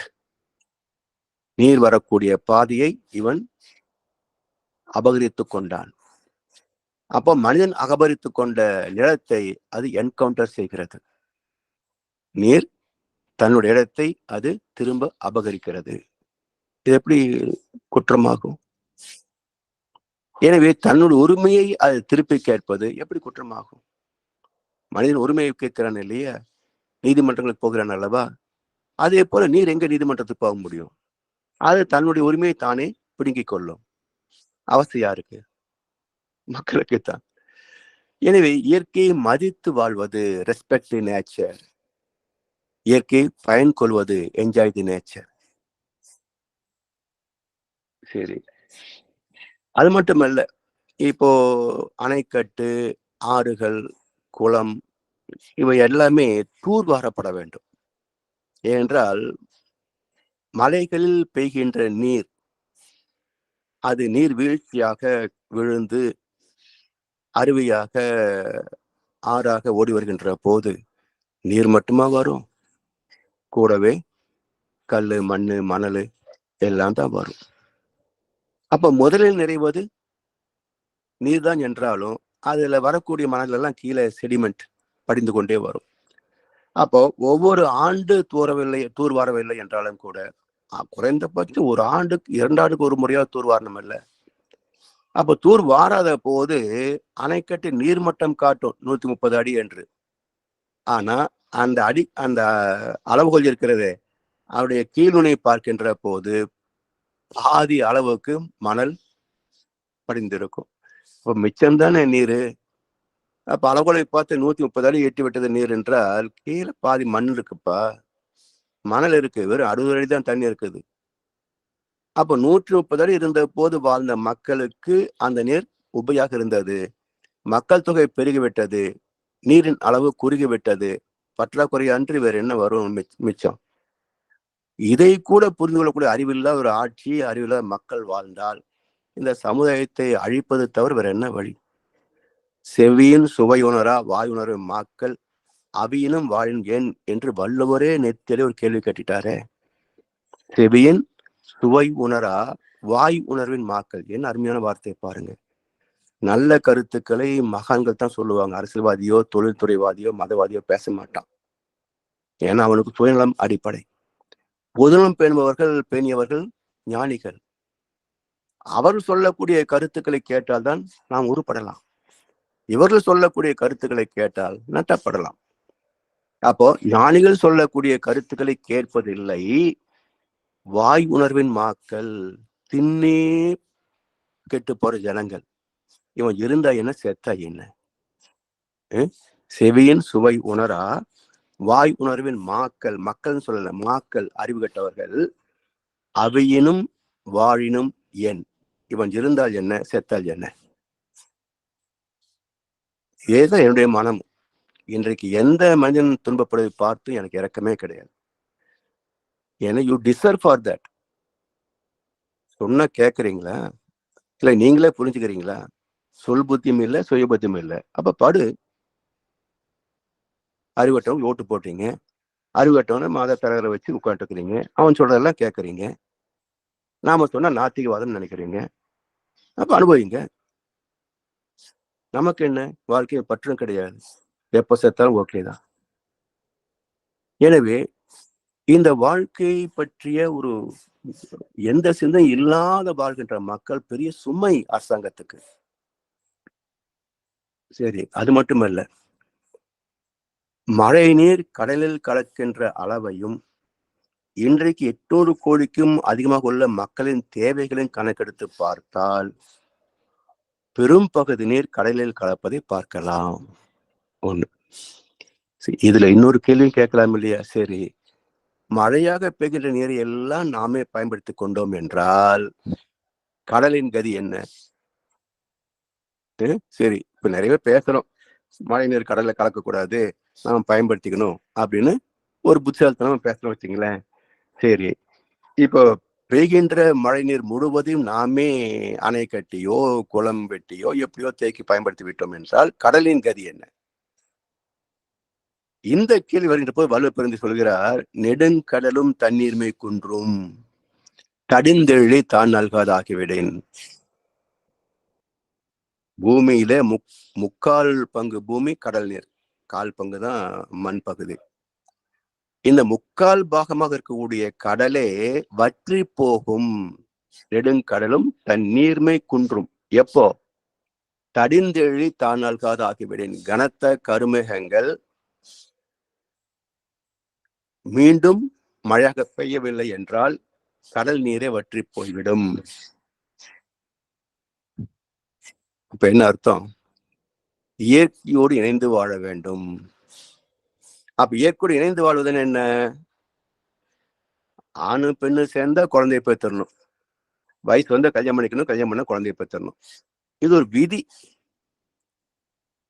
ஆனா இயற்கை இப்படித்தான் வகுத்திருக்கிறதான்னு கேள்வி கேளுங்க. இயற்கை இப்படிதான் வகுத்திருக்கிறதா?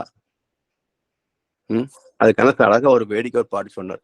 பருவம் வந்து அனைவருமே காதல் கொள்வதில்லை, காதல் கொண்டு அனைவருமே மனமுடிப்பதில்லை, மனமுடித்து அனைவருமே சேர்ந்து வாழ்வதில்லை, சேர்ந்து வாழும் அனைவருமே சேர்ந்து போவதில்லை.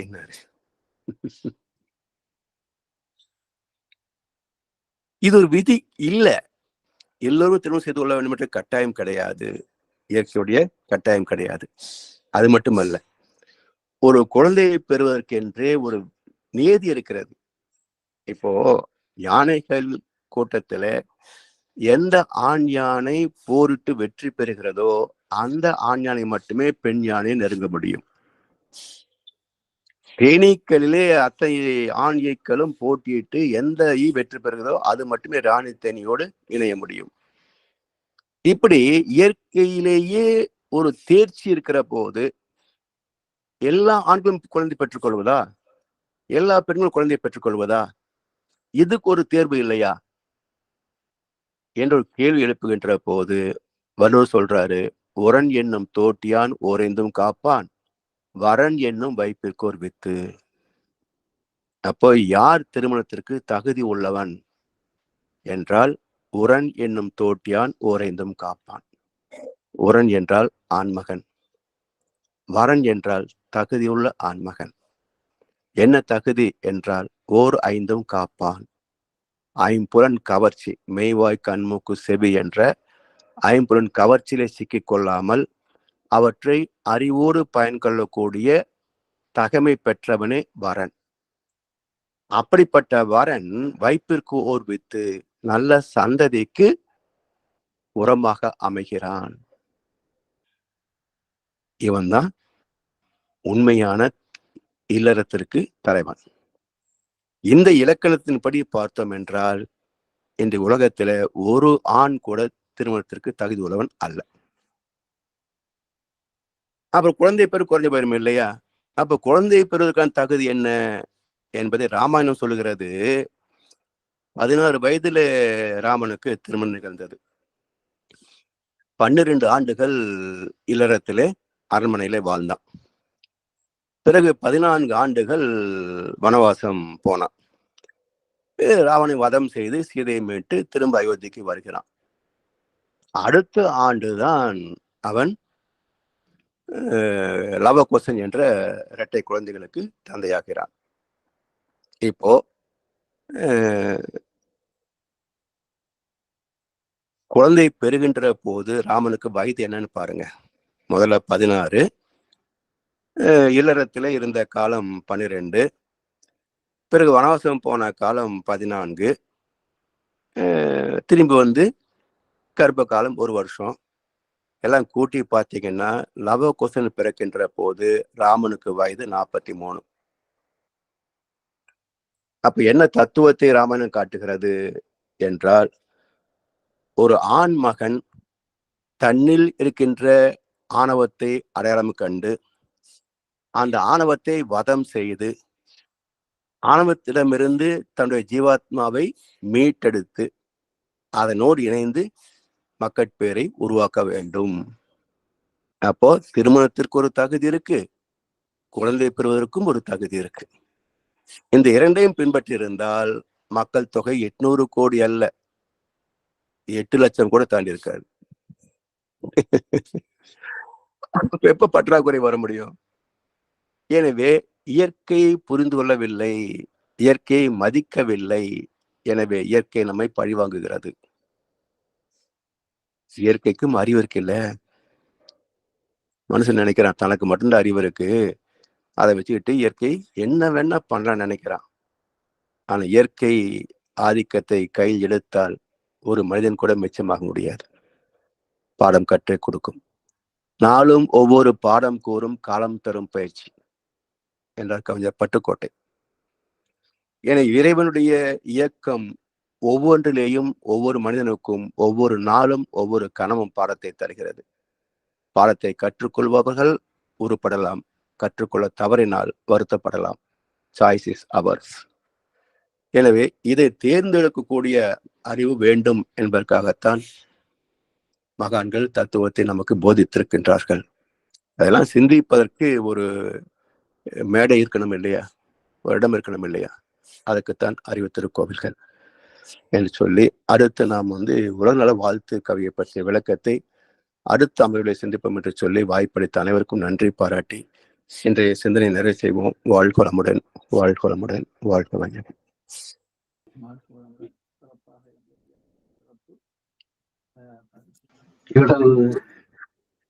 ஒரு கவிதை உலக நலவோட்டு அந்த பாடலுக்கு இவ்வளவு விளக்கம் இருக்கும் என்று நாங்கள் நினைக்கவே இல்லை. ஐயா, மிக்க நன்றிகள்.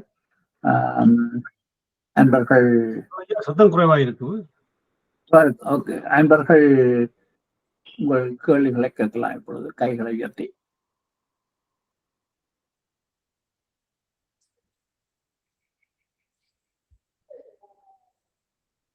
ஐயா ஐயா வாழ்க வளமுடன். கேக்குதா? வாழ்க வளமுடன் ஐயா. வாழ்க வளம் ஐயா. இந்த பெங்களூர் தண்ணீர் பிரச்சனைக்கு கர்நாடகா, அந்த கர்நாடகா முந்தி பேசுறீங்களா? கேக்குதா கேட்க இல்லையா? கேக்குதா? கேக்குதுங்க ஐயா, கேக்குறது ஐயா. கேக்குதா கேட்க இல்லையா? கேக்குதுங்க, எனக்கு கேட்குது. ஓ தனா ஐயா, உங்களுக்கு சவுண்ட் ப்ராப்ளமா? தனையை பேசுறது எனக்கு கேக்குது. தனாயா பேசுறதோட கேக்குது.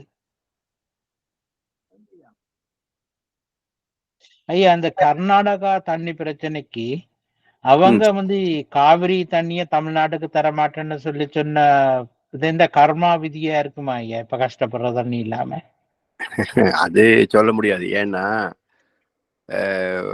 தன்னுடைய தேவைக்கு போகத்தான் நம்ம கொடுக்க முடியும். இப்போ வறுமையில் உள்ளவன் பேசக்கூடிய நீதி ஒன்று, வசதி உள்ளவன் பேசக்கூடிய நீதி ஒன்று.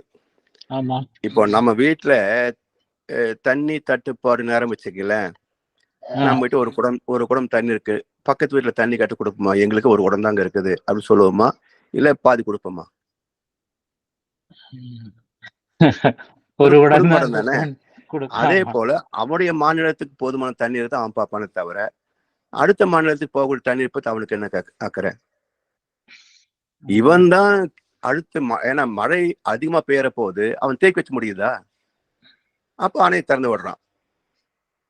அப்ப நாம என்ன பண்ணணும்? அந்த வரக்கூடிய தண்ணி இன்னொரு அணை கட்டோ அல்லது ஒரு பெரிய நீர்நிலை ஏற்படுத்தி மண்ணு பள்ளம் தோண்டி பெரிய நீர்நிலை ஏற்படுத்தி வாட்டர் டேங்க் மாதிரி கட்டிக்கலாம், அண்டர் கிரவுண்ட் வாட்டர் டேங்க். இது நாம செய்யாம அடுத்த மேலே குறை சொல்றது அரசியலை தவிர அது தீர்வு அல்ல. ஓ சரி சரி சரி. ஆமா ஆமா. இது சும்மா இவன் கர்மா பத்தி பேச, கர்மா இங்கதான் வருதா? இவனோட யோகியத்தை தெரியாத அதை இப்படி திருப்பி போடுவோமே, உன்னுடைய கர்மா தான் உனக்கு தண்ணி கிடைக்கல, அவனுக்கு மட்டுமா தண்ணி இல்ல, எங்கேயும் தான் தண்ணி இல்ல. தமிழ்நாடு மட்டும் தண்ணி பஞ்சம் எல்லாமே இருக்குது, தமிழ்நாட்டுல தண்ணி பஞ்சம் இருக்குது. ஆமா ஐயா, ஆமா ஆமா. அங்க கூட அந்த வெள்ள நிலங்கள் எல்லாம் பிளாக் பண்ணி பில்டிங் கட்டுறாங்க கூட, வெள்ளம் எல்லாம் இருக்குது. நீர் பற்றாக்குறை, உணவு பற்றாக்குறை நிச்சயம். ஏன்னா விளைநிலங்கள் எல்லாம் ரோடு போடுறது, பில்டிங் கட்டுறது, மல்டி குடியிருப்புகள் ஏற்படுத்துறது, மேலிருந்து பார்த்தோம்னா பொட்டல் நிலம் நிறைய இருக்குங்க. அங்கேயெல்லாம் போய் தொழிற்சாலை கட்ட வேண்டியது தானே, வீடு கட்ட வேண்டியது தானே. எதுக்கு விளைநிலங்களை மாத்தி மாத்தி வீடு கட்டுறானுங்க? 60 வருஷமா நான் பாக்குறேன் தமிழ்நாட்டுல பண்றது அத்தனை அயோக்கியத்தனம். ஆமா ஐயா, உண்மைதான். மக்கள் மீது அக்கறை உள்ளவன், இயற்கை மதித்தவன் இது மாதிரி வேலை செய்வானா? நம்ம பிளைட்ல ரொம்ப பார்த்தோம்னா எவ்வளவு கோயம்புத்தூர் டிஸ்ட்ரிக்ட்லயே எத்தனை இடம் பொட்டலா கிடக்குதுங்கய்யா. அங்கெல்லாம் போய் வீடு கட்ட வேண்டியது தானே, தொழிற்சாலை கட்ட வேண்டியது தானே. எதுக்கு விளைநிலத்தை மாத்துற? விளைநிலத்தை எல்லா இடத்தையும் விளைநிலம் மாற்ற முடியுமா? நீங்க விளைகிற இடத்த இப்போ வீடு கட்டிடலாம், ஆனா பொட்டல் காட்டு விவசாயம் பார்க்க முடியுமா? ஆமா ஐயா, உண்மைதான் உண்மைதான். எங்க மண் சத்துருக்கு அங்கதாங்க விளையும். அந்த இடத்துல வீடு கட்டி போட்டு விளையாத இடத்துல போய் நீங்க விவசாயம் பார்த்தீங்கன்னா என்ன வரும்? நட்டம் தான் வரும். இல்லைங்கய்யா, இங்க வந்து எவ்வளவோ திருத்தங்கள் நிறைய செய்வான் இருக்கு, நிறைய தேவை. ஆமா நிறைய ஆமா செய்வான் இருக்கு. இத்தனை ஆண்டுகள் ஆகியும் மனிதனுடைய அறிவு வந்து கொஞ்சம் கூட பொது நோக்குக்கு வரவே இல்லை. ஐயா, இந்த உலக சமாதானம் மகரிஷி கண்ட இது மாதிரி என்னன்னு சொல்றது? உலக சமாதானம் வரும். ஆ, எப்ப வரும் என்றால், மகரிஷி எழுதி வைக்காத ஒரு கருத்து, தனிப்பட்ட முறையில சொன்ன ஒரு கருத்து, 800 கோடி மக்களிலே 320 கோடி செத்த பிறகு உலக சமாதானம் வரும். ஓ சரி. இந்த வீட்டை போவார எடுத்தாலே தீர்வு வந்துடும் போல இருக்கு இந்த உலகத்துக்கு. வந்துடும். 3ஆம் உலக யுத்தம் அல்லது உணவு நீர் பற்றாக்குறை, ரெண்டுலயும் ஒரு பாதி ஜனத்தொகை குறைஞ்சிரும். இப்பவே உலகத்துல குளோபல் வார்மிங், காலம் தப்பி பெய்கிற மழை, அதெல்லாம் நிறையவே நடந்துட்டு இருக்குது ஐயா. குளோபல் வார்மிங்க்கு 2 காரணம் நான் சொன்னேன். ஒண்ணு மக்கள் தொகை பெருக்கம். அதாவது நான் வந்து இங்கே 2010 முதல் முறையாக அமெரிக்கா போன போது அங்கே அமெரிக்க தொலைக்காட்சியில ஒரு விளம்பரம், ஒண்ணுமே டைரக்ட் எதுவுமே கிடையாது, ஜஸ்ட் ஸ்லைட்ஸ் மட்டும் போகுது. First slide, why do you want to have a baby? ஒரு குழந்தை ஏன் பெற்றுக்கணும் விரும்புறீங்க, அது முதல் கேள்வி. அடுத்த ஸ்லைடு மாறுது, என்ன, அந்த குழந்தைய பார்க்க சந்தோஷம், வளர்க்க சந்தோஷம், குழந்தை படிக்கிற போது சந்தோஷம், அது கல்யாணம் பண்ணிக்கும் போது சந்தோஷம், அது ஒரு வீடு கட்டும்போது சந்தோஷம், எல்லாத்தையும் காட்டிட்டு கடைசியில் ஒரு கேள்வி, please think what will be the earth after 100 years. 100 வருஷம் கழிச்சு இந்த பூமியின் நிலை என்னன்னு யோசிச்சு பாருங்க. அப்போ நீங்க குழந்தை பெற்றுக்கிட்டே போனா 100 வருஷம் கழிச்சு இது துயரமாகவும், ஒரு குழந்தையை பெற்றுக்கொள்வதே ஒரு துன்பமாகத்தான் மாறும். அதே நான் சொல்றேன், இன்றைய உலகத்திலே ஒரு குழந்தையை பெற்றுக்கொள்வது அந்த குழந்தைக்கு தாய் தந்தை விதிக்கின்ற ஆயுள் தண்டனை. சரிங்களா? உண்மையா போறீங்களா? உண்மைதான். அப்போ ஒரு குழந்தையை பெற்றுக்க சந்தோஷம் கிடையாது, ஒரு உயிருக்கு நீ ஆயுள் தண்டனை கொடுத்திருக்கிற. உண்மைதான் ஐயா. நன்றி ஐயா, வாழ்க வளமுடன். வாழ்க வளமுடன் ஐயா. வளமுடன். தனாயா, நீங்கள் கையெழுத்திட்டு கேட்டீங்க. ஐயா வாழ்க வளமுடன் ஐயா. வாழ்க வளமுடன் ஐயா.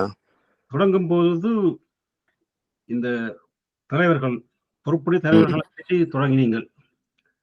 அப்படிதான் பற்றிலாம் கொண்டு வந்து அது அப்ப நீங்க தொடங்கும்போது நான் யோசிச்சேன், இப்படி தலைவர்கள் வாடுறது மக்களின் கர்மவினை பலன் என்று நான் யோசிச்சு கொண்டிருந்தேன்.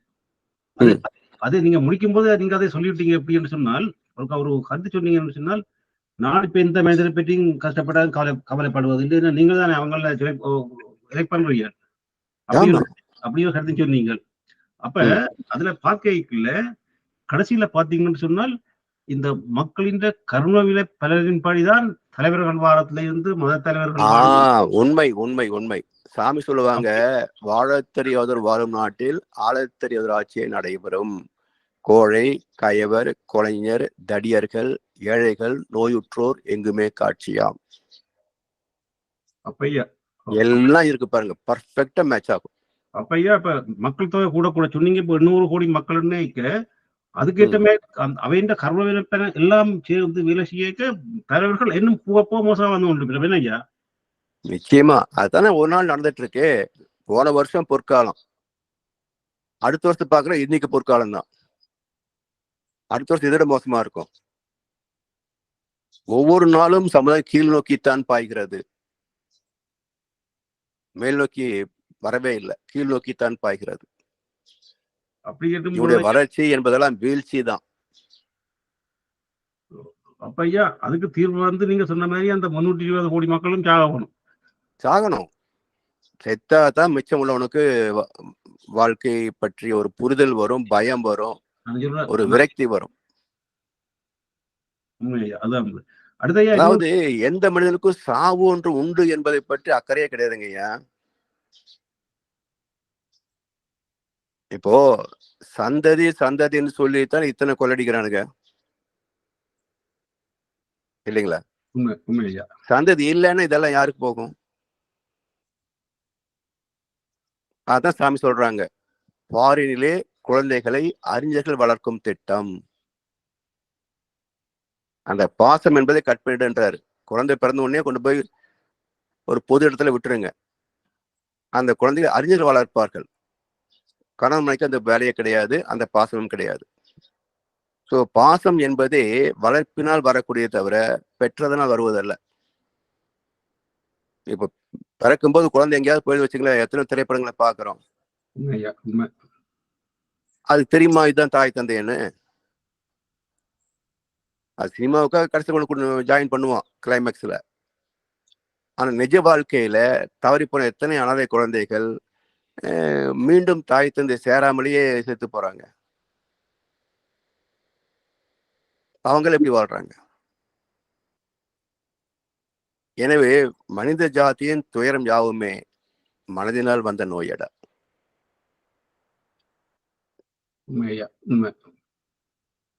இத புரிஞ்சு இதெல்லாம் எதுக்காக ஏற்படுத்தி வச்சாங்க அப்படின்னாங்கய்யா, நமக்கு வந்து சோசியல் செக்யூரிட்டி இல்லை. இந்தியா, இலங்கை போன்ற அதாவது அண்டர் டெவலப்ட் கண்ட்ரிஸ் ஒரு காலத்துல ஒரு 50 வருஷத்துக்கு முன்னாடியெல்லாம் பார்த்தீங்கன்னா இந்தியா வந்து அண்டர் டெவலப்டு கண்ட்ரி. அப்ப என்னாச்சு, இங்க பொருளாதார பலம் இல்லாததுனால, வறுமையே வாழ்க்கையாக இருக்கிறதுனால அரசாங்கம் வந்து யாருக்கு ஒன்றும் கொடுக்க முடியல. அப்ப என்ன ஆகுது, அரசாங்கம் கொடுக்கலன்னா மக்களே தான் ஒருத்தருக்கு உதவி செய்துக்கணும். அதனால உறவு நட்பு என்ற ஒரு பந்தத்தை இங்க ஏற்படுத்தினாங்களே தவிர மற்றபடி தேவையில்லை. இப்போ அமெரிக்கா போற நாடுகள்ல வந்து அங்கேயும் குழந்தை பெற்றுக்கிறாங்க, வளர்க்குறாங்க. 16 வயசு ஆச்சுன்னா உன் வேலையை நீ பார்த்துட்டு போன்றான். வருஷத்துக்கு ஒரு தடவை கெட் டுகெதர், கிறிஸ்துமஸ் வந்ததா எல்லாரும் அவங்க ஊர்ல போய் பேரண்ட்ஸு, பிரதர், சிஸ்டர்ஸ் எல்லாம் ஒன்னா இருக்கிறாங்க. நியூ இயர் கொண்டாடிட்டு திரும்ப அவங்க வேலைக்கு போயிடுறாங்க. முடிஞ்சுதான். அங்க வந்து பந்த பாசம் இல்லையா? ஸோ அன்டியூ அட்டாச்மெண்ட்ஸ், இந்தியாவை பொறுத்த வரைக்கும் அன்டியூ அட்டாச்மெண்ட்ஸ் இதெல்லாம் சொல்லி சொல்லி முட்டாளாக்குனது நம்முடைய முன்னோர்கள். ஸோ யதார்த்த வாழ்க்கை என்னன்றது நமக்கு சொல்லி தரவே இல்லை. ஏதோ ஒரு கற்பனை உலகத்தை வச்சுக்கிட்டு எதையோ கடைசி வரைக்கும் இப்படித்தான் இருக்குன்னு நினைச்சுக்கிட்டு ஏமாந்து போறோம். வாழ்க்கையின் பிற்பகுதியில வந்து நமக்கு நாம துணைன்று வர போது என்ன மிச்சம் இருக்குங்க?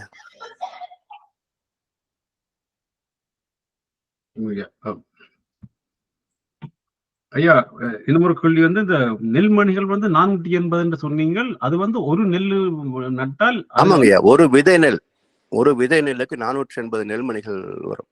சரி, ரைட், ஓகே. எனக்கு தெரியல. நன்றி ஐயா. வாழ்க ஐயா. வாழ்க. அடுத்து கீர்த்தி அம்மா. வாழ்க வளமுடன் ஐயா. ஐயா, இப்ப நீங்க சொன்னீங்க இல்லையா, இந்த ஜெனரேஷன் குழந்தைங்க வந்து ஒரு லைஃப் சென்டென்ஸ்க்கு மாதிரி தான் அவங்களுக்கு, அதை கொஞ்சம் விளக்க முடியுமா? ஆமா, இப்போ ஒரு குழந்தை பிறக்குது, அது இயல்பா விளையாடி ஆனந்தம் இருக்குன்னு நினைக்குது. நம்ம என்ன பண்றோம்? அதை பண்ணாத, அங்க போகாத, இதை பண்ணாத சொல்றோம். கேட்கலன்னு 4 சாத்துறோம், அது அழுகுது. இப்படியே 3-4 வயசு ஆச்சா, உடனே கொண்டு போய் எல்கேஜி, யூகேஜின்னு, ப்ரீ கேஜின்னு போட்டுரும். அங்க போன அந்த குழந்தை மற்ற குழந்தையோட சேர்ந்து கத்திட்டு இருக்குது. சரி, இப்ப இந்த குழந்தைக்கு அட்மிஷன் சும்மா கிடைச்சதான்னு பாத்தீங்கன்னா 1 லட்சம் கேபிடேஷனு, 2 லட்சம் கேபிடேஷனு, அப்புறம் ஃபீஸ் வந்து 15,000, 20,000. இதை சம்பாதிக்கிற போது ஆகக்கூடிய டென்ஷன்ல குழந்தைகளை திட்டுறோம், அடிக்கிறோம். இவ்வளவு கொடுத்து நீ வந்து உருப்படியா படிக்கலையா அப்படின்னு மறுபடியும் போட்டதுனால சாதுறோம். அப்படியே போராடி படிச்சு எக்ஸாம்ல பாஸ் பண்ணி டிகிரி வாங்கிட்டாலும் வேலைக்கு அவனுக்கு கொடுக்க மாட்டேன்றான். அப்படியே வேலை கிடைச்சாலும் அவன் வேலை செய்யற அளவுக்கு சம்பளம் தர மாட்டேங்கிறான். அந்த பற்றாக்குறை சம்பளத்தை வச்சுக்கிட்டு அவன் கல்யாணத்தை பண்ணி 2 குழந்தைகளை பெற்று கடைசி வரைக்கும் பிரச்சனைகளே தான் சந்திக்கிறானே தவிர இவன் நிம்மதியா வாழ்ந்த காலம் எத்தனை? ஆனா ஐயா, இது வந்து ப்ரீவியஸ் ஜெனரேஷனுக்கும் இதே கைண்ட் ஆஃப் ப்ராப்ளம்ஸ் இருக்கதானே ஐயா இருந்திருக்கு? ஆமா, ஏன்னா எந்த ஜெனரேஷன்லயும் அறிவுபூர்வமாக மக்கள் வாழவில்லை. வள்ளுவர் சொன்ன மாதிரி எந்த ஆணும் பெண்ணும் பக்குவமாகல. ராமாயணம் சொன்ன மாதிரி யாரும் ஞானம் பெற்ற பிறகு குழந்தை பெற்றுக்கல. அப்போ அறிவு சார்ந்த குழந்தைகள் இல்லை அப்படின்னா அறியாமையே மிச்சமாகும். அறியாமை அதிகமானா ஒருத்தன் ஏமாத்திக்குவான். இப்ப நான் சொன்ன பிரச்சனையில ஒன்லி தனிப்பட்ட பிரச்சனை மட்டும் சொன்னேன்.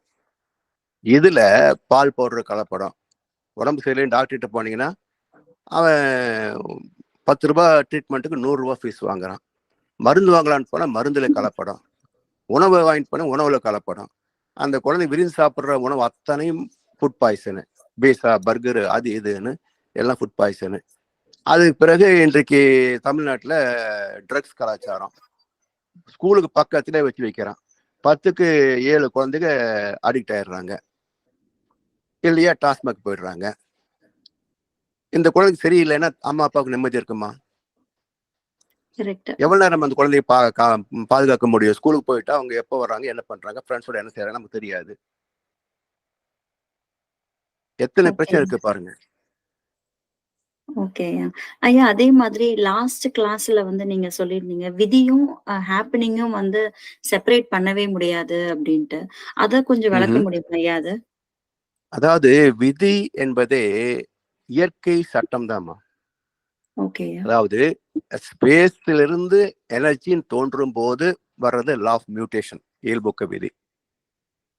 அந்த அட்டாமிக் ஸ்ட்ரக்சர்ல இருந்து பஞ்சபூதம் 5 எலிமெண்ட்ஸ் இருக்கு இல்லையா, அப்படி வரும்போது தி லா ஆஃப் நேச்சர், இயற்கை சட்டம், அதாவது இப்படித்தான் இருக்கும். அதிலிருந்து ஜீவன் தோன்றுகின்ற போது ஜீவன்களிலே அது என்ன செய்தோ அது தகுந்த விளைவு.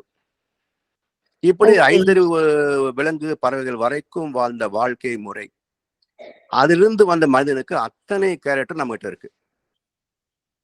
இதுல நம்ம எது அதிகமாக பயன்படுத்துறோம் பாத்தீங்கன்னா சுயநலம் சார்ந்த பதிவுகளை அதிகமாக பயன்படுத்துறோம். அப்போ சுயநலம் மையம் கொள்கின்ற போது அடுத்தவனை பத்தி நம்ம யோசிக்க வேண்டிய அந்த இதே வர்றதில்லை. அடுத்த மனசு புண்படும், அடுத்தவங்களுக்கு தேவை எது, நாம கொஞ்சம் சிக்கனமா இருக்கலாம், எதுவுமே கிடையாது. எனக்கு வேணும் எடுத்துக்கிற, உனக்கு வேணும் நீ பாத்துக்கோ அப்படின்ற மாதிரி போற போது இந்த வாழ்க்கை ஒரு போராட்டமா மாறுது. அப்போ ஒருத்தர் ஏமாத்த பாக்குறான், சாமர்த்தியம் இல்லாத ஏமாந்து போறான், சாமர்த்தியம் உள்ளவன் தப்பிச்சுக்கிறான். அப்ப ஏமாறுவதும் ஏமாற்றுவதும் ஒரு வாழ்க்கை முறை.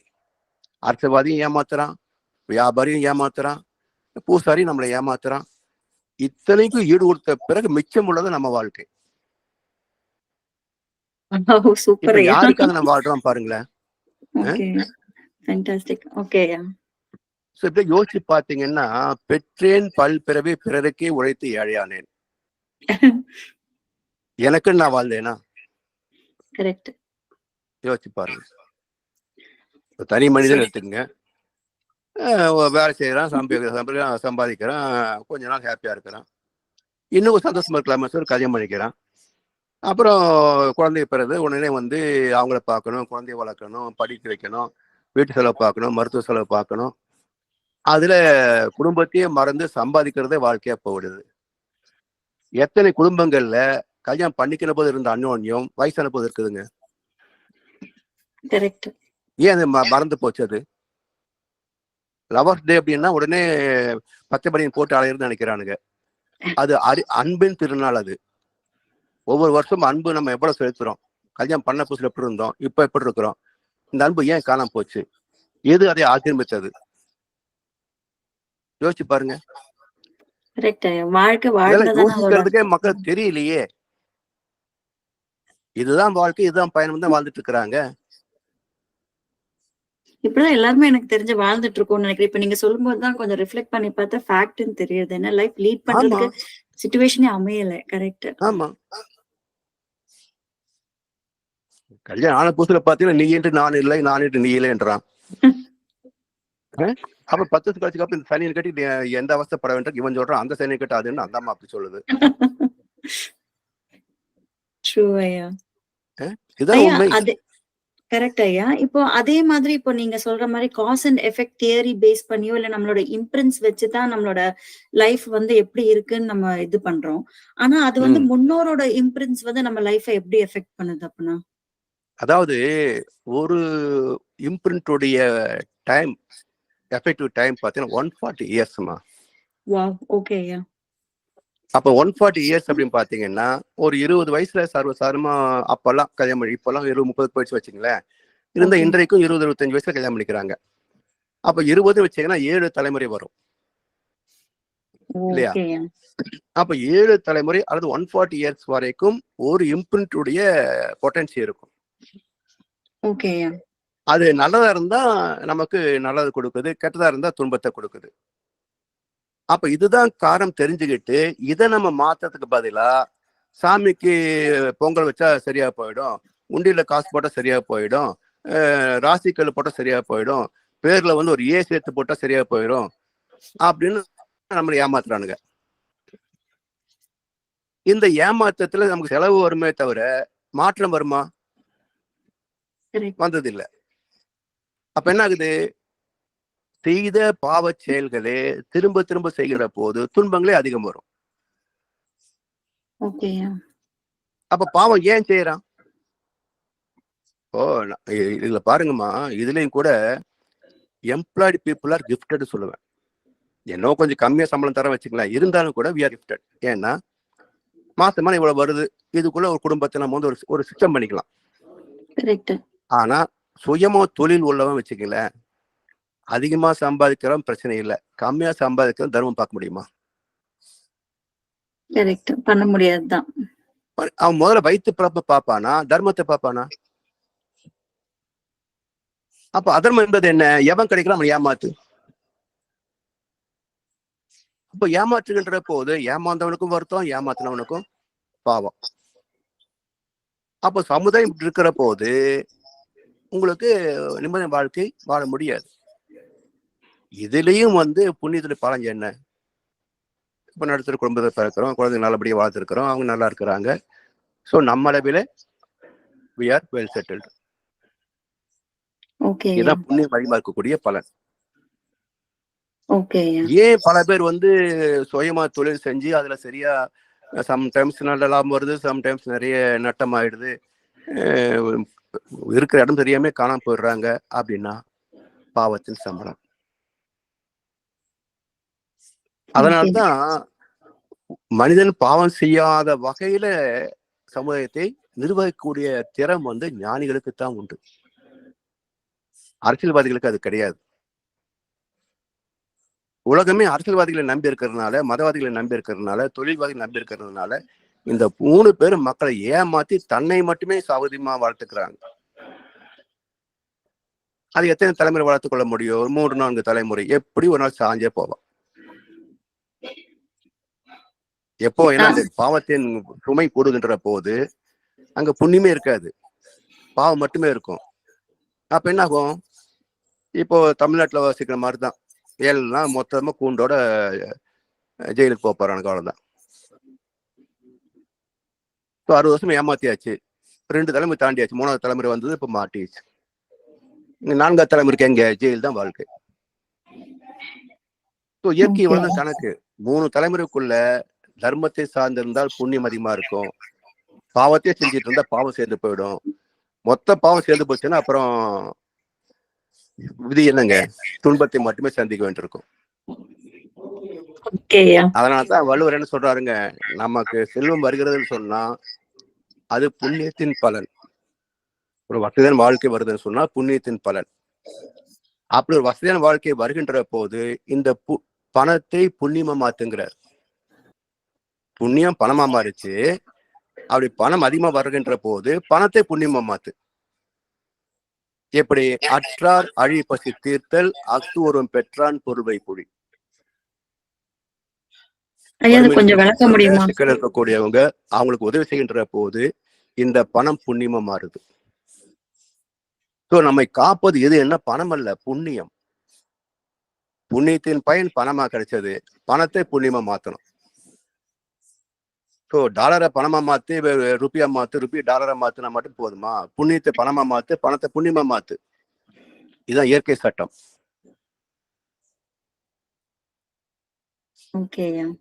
அப்ப வசதி உள்ளவர்கள் மக்களுடைய நன்மை நாடி இருந்தால் இப்ப 1000 கோடிக்கு அவன் கல்யாணம் பண்ணுவானா? ஒரு மருத்துவமனை கட்டி இலவசமா மருத்துவம் பார்க்கலாம் அப்படி பண்ணியிருந்தா எத்தனை ஆயிரம் மக்களுக்கு நன்மை செய்திருக்கலாம், அத்தனை புண்ணியமும் சேர்ந்திருக்கும் இல்ல. என்ன இப்ப 2 தலைமுறை, அம்பானி ஒரு தலைமுறை, இப்போ முகேஷ் அனில் வந்து 2வது தலைமுறை, இப்போ 3வது தலைமுறை. அந்த பையன் அவனுக்கு ஏகப்பட்ட வியாதி இருக்குன்னு நியூஸ். அவனை பார்த்து அவனுக்கு ஒரு குழந்தை பிறக்கும்னு எனக்கு தோணல. இப்ப பெரிய கருத்து இருக்கு இல்லையா, ஒரு லைன்ல வந்து so much to observe actually. இல்லம்மா, ஒரு லைன்ல இவ்ளோ அப்சர்வ் பண்றதுக்கு நிறைய விஷயங்கள் இருக்கு அப்படின்னு ரொம்ப இன்டெப்த். ஆமா, அதுதான் ஞானிகளுடைய கருத்துகள் வந்து நமக்கு வாழ்க்கை செம்மைப்படுத்தும். நாம சமுதாயத்தை ஒட்டியே வாழ்கின்ற போது இங்க வந்து அறியாமை தான் நமக்கு சொல்லுவாங்களே தவிர நல்லதை போதிக்க மாட்டாங்க. ஏதோ நாம செஞ்ச புண்ணியம் மகர்ஷிட்ட வந்து சேர்ந்தோம், இதெல்லாம் தெரிஞ்சுக்கிட்டோம். 40 வயசு வரைக்கும் எனக்கு ஒண்ணுமே தெரியாது. சோ ஐயா, இந்த ignorance is a bliss ன்னு சொல்றது நிஜமாலே அது ரியாலிட்டி கிடையாது. அது என்னன்னா ignorance is the bliss அப்படின்ற என்னன்னா, இப்ப நம்ம எடுத்துங்களேன், தர்மம் தெரியும், அதர்மம் தெரியும். ஆனா சந்தர்ப்ப சூழ்நிலை வருகின்ற போது, இப்போ நம்ம சேலரி பீப்புள், ஸோ நமக்கு ஒரு பிரச்சனைகளும் வச்சுக்கங்களேன். சப்போஸ் இப்போ வந்து நம்ம டெய்லி கூலி வேலை மாதிரி பார்க்குற மாதிரி இருந்தோம் வச்சுக்கங்களேன். இப்போ குடும்பத்து செலவுக்காக நம்ம வந்து சம்பாதிக்க வேண்டிய கட்டாயம் வருகின்ற போது தர்மமும் தெரியும், அதர்மமும் தெரியும். ஆனா இப்போதைக்கு பிரச்சனை தீர்க்கணும். அப்போ ஒருத்தர் ஏமாத்தினா தான் எனக்கு அந்த சிக்கல் தீரும்னு சொன்னா, இப்ப நான் ஏமாத்துறதா வேண்டாமா? ஓகே, சூழ்நிலை ஏமாத்துன்னு சொல்லும், தர்மம் ஏமாத்தாதுன்னு சொல்லும். இப்ப என்னாச்சுங்க, போராட்டம் தானே. ஆமா, இது தெரியாத மக்களுக்கு போராட்டமே கிடையாது. அவன் ஏமாத்துற போதைக்கு அடுத்து ஒன்றும் பிரச்சனை கிடையாது. 20,000 கோடி எவன் சேர்த்து நமக்கு என்ன, நமக்கு பணம் வருது இல்ல, அவனுக்கு பிரச்சனை கிடையாது. அவனுக்கு தர்மம் தெரிஞ்சு வேலை செஞ்சிருப்பானா? கரெக்ட். ஒரு எதிர்கால சமுதாயத்தையே சீரழிச்சு நம்ம பணத்தை சேர்த்து நல்லா பண்ண போறோம்னு அறிவானுக்கு வந்திருக்குமில்ல. ஓகே, அதான் அது ignorance is blessed. ஓகே, ரொம்ப நன்றி ஐயா. Thank you so much. வாழ்க வளமுடன். வாழ்க வளமுடன்மா.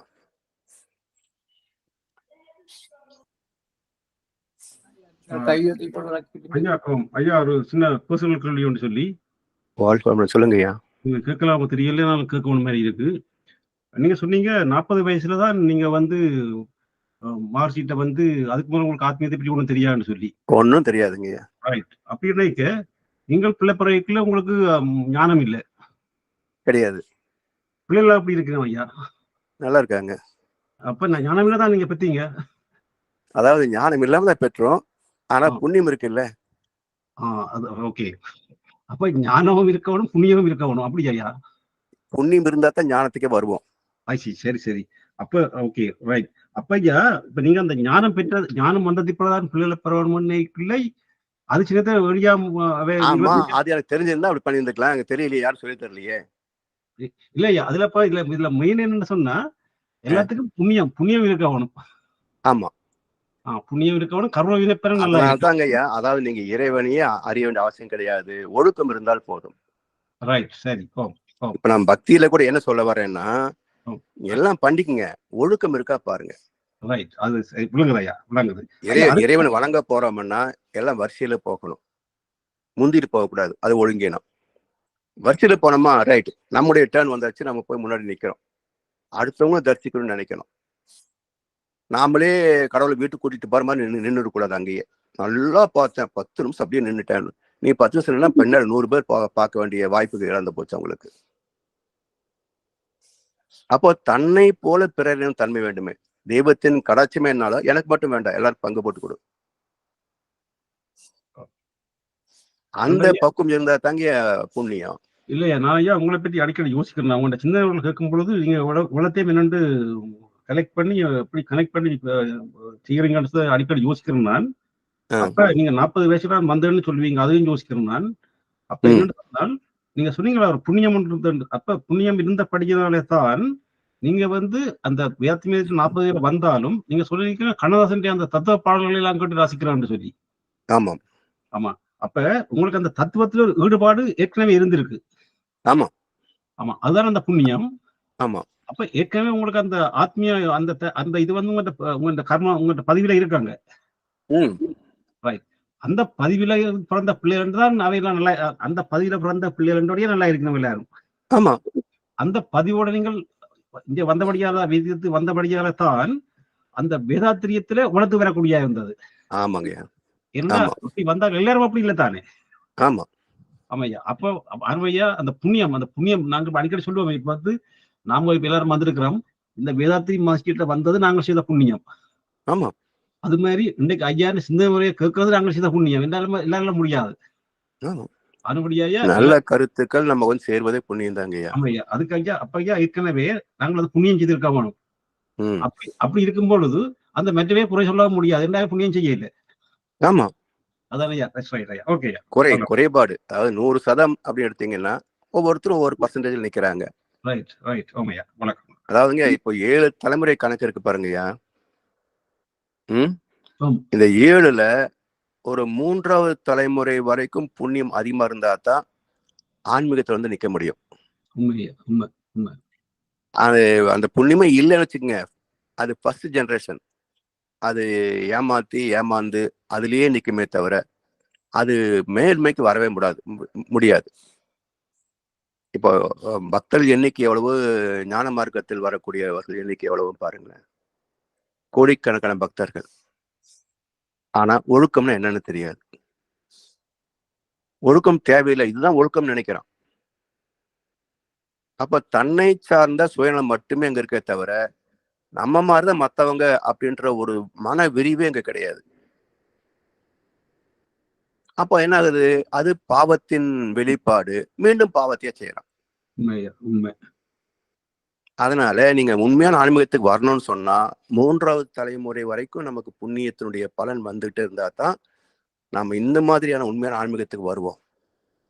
இதுல வந்த பிறகு நாம வந்து மேற்கொண்டு எதுவும் தவறு செய்யாம இருந்தோம்னா அப்போ வரக்கூடிய துன்பங்கள் சிலது இருக்கும், அதை அப்படியே அனுபவிச்சு பொறுத்துக்கிட்டோம் அப்படின்னாக்க அப்போ அந்த தீய பதிவு கழிகின்ற இடத்தை புண்ணியம் சேரும். அப்போ 4வது தலைமுறைக்கு போற போது அது மிடில் பாயிண்ட் ஆயிடுது இல்லைங்களா. 7க்கு 4 மிடில் பாயிண்ட்.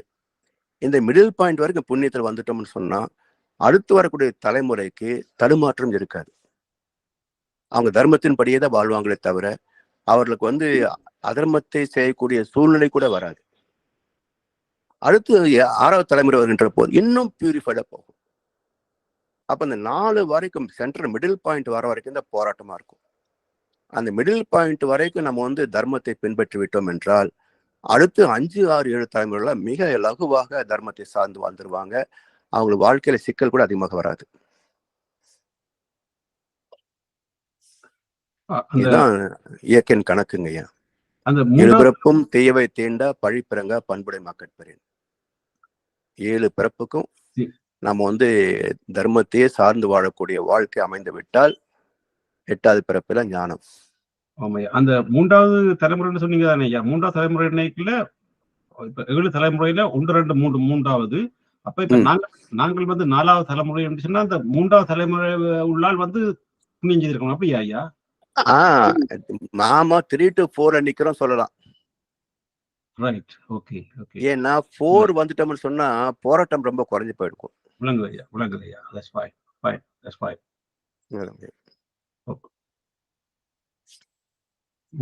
நன்றிகள் ஐயா. இதையா ஒரு முக்கிய பாயிண்ட் உண்டு. என்ன திருப்பி கேட்டேன்னு சொல்லி சொன்னால், என்னுடைய தந்தையார் வந்து அவர் ஆத்மீயத்துல கடுமைன்னு சொன்னால் அந்த கடுமையை சொல்லணும்னு சொன்னா அதால நாம சரியா கஷ்டப்பட்டது உண்டு. நான் அப்பாவை எல்லாம் பெரிய அந்த ஆனா இன்றைக்கு யோசிச்சு பார்க்கும் பொழுது இந்த வேதத்துக்கு வந்தது பிறகு இந்த அறிவு வரும் பொழுது எனக்கு இப்ப அவர் யோசிக்க பெரிய மகான் மாதிரி இப்ப இல்லை. ஏன்னு சொன்னா அவற்றை அந்த சிந்தனை இருந்த படியினால தான் எந்த பிள்ளைகள் எல்லாம் இருக்கும் அந்த சிந்தனை வந்து அவையெல்லாம் நல்லா இருக்கிறான். அப்ப அவர் எனக்கு ஒரு கால் சொன்னவர், அந்த அதான் உங்களுக்கு சொல்றேன்னு சொன்னா, நான் சின்ன செய்ய அப்படி பள்ளிக்கூடம் எல்லாம் கட் பண்ணிக்கணும் அப்படி எல்லாம் செய்யறது. அப்ப அவர் உன்னா சொன்னார், சரி ஆத்திரம் சொன்னார் வந்து, அப்படியே நான் ஞானத்தோட பெத்தனானடா இப்படிதான் சொன்னார்.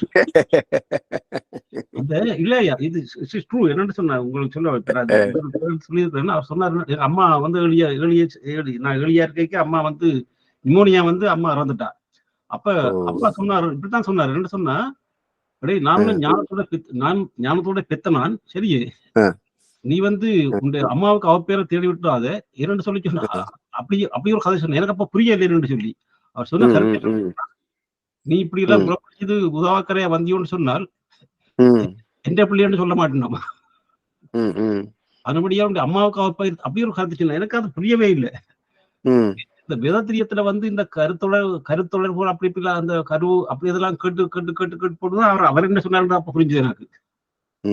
அப்பையா அந்த வேதத்திரியத்து வந்தது பிறகுதான் அவங்க அப்பா பற்றிதான் புரிஞ்சது ஐயா. ஆமாங்கய்யா. ஏன்னா வேதத்திரியம் வந்து இன்றைக்குள்ள விஞ்ஞான உலகத்துக்கு தகுந்தாறு போல தத்துவங்கள் வந்து சயின்ஸ் பேஸ்டா இருக்கு. ஆமாய்யா. ஆமா ஆமா. அதனால நம்ம வந்து புரிஞ்சுக்கிறதுக்கு ரொம்ப எளிமையா இருக்கு. உண்மையா. இரண்டாவது இதுல பயிற்சிகள் இருக்கு, நம்மளை மாத்திக்கிறதுக்கான எண்ண மாறுதல் ஆசீர்மத்தில் பயிற்சிகள் எல்லாம் இருக்கு. அப்போ அதை நம்ம வந்து ஃபாலோ பண்றதுக்கு அதை ஃபாலோ பண்ணி சக்சஸ் ஆகிறதுக்கும் புண்ணியம் இருக்கணுங்க ஐயா. அது இல்லைன்னா நம்ம வந்து தீய பதிவில் தாக்கிக்கிட்டே இருக்கும். இப்ப தீய பதிவு தாக்குகிற போது நல்லது செய்வதற்கு கொஞ்சம் தடுமாற்றம் அதிகமாகவே இருக்கும். அதனால எப்படி எடுத்தாலும் நல்ல நமக்கு நன்மை தரக்கூடிய புண்ணிய பதிவு இல்லை என்றால் வாழ்க்கை வந்து போராட்டம் அதிகமா இருக்கும்.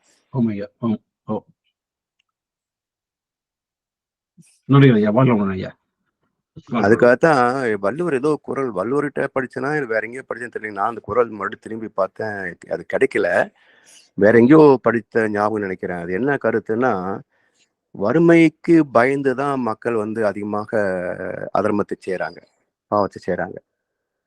அப்ப என்ன கருத்துன்னா, இப்போ நீ வறுமைக்கு பயந்து ஒரு பாவத்தை செய்து விட்டாய் என்றால் அடுத்த தலைமுறை, அதாவது உன்னுடைய சந்ததி இதை விட கடுமையான வறுமையை சந்திக்கும். அதனால வறுமை நிலைக்கு பயந்து விடாது, திறமை இருக்கு மறந்து விடாது.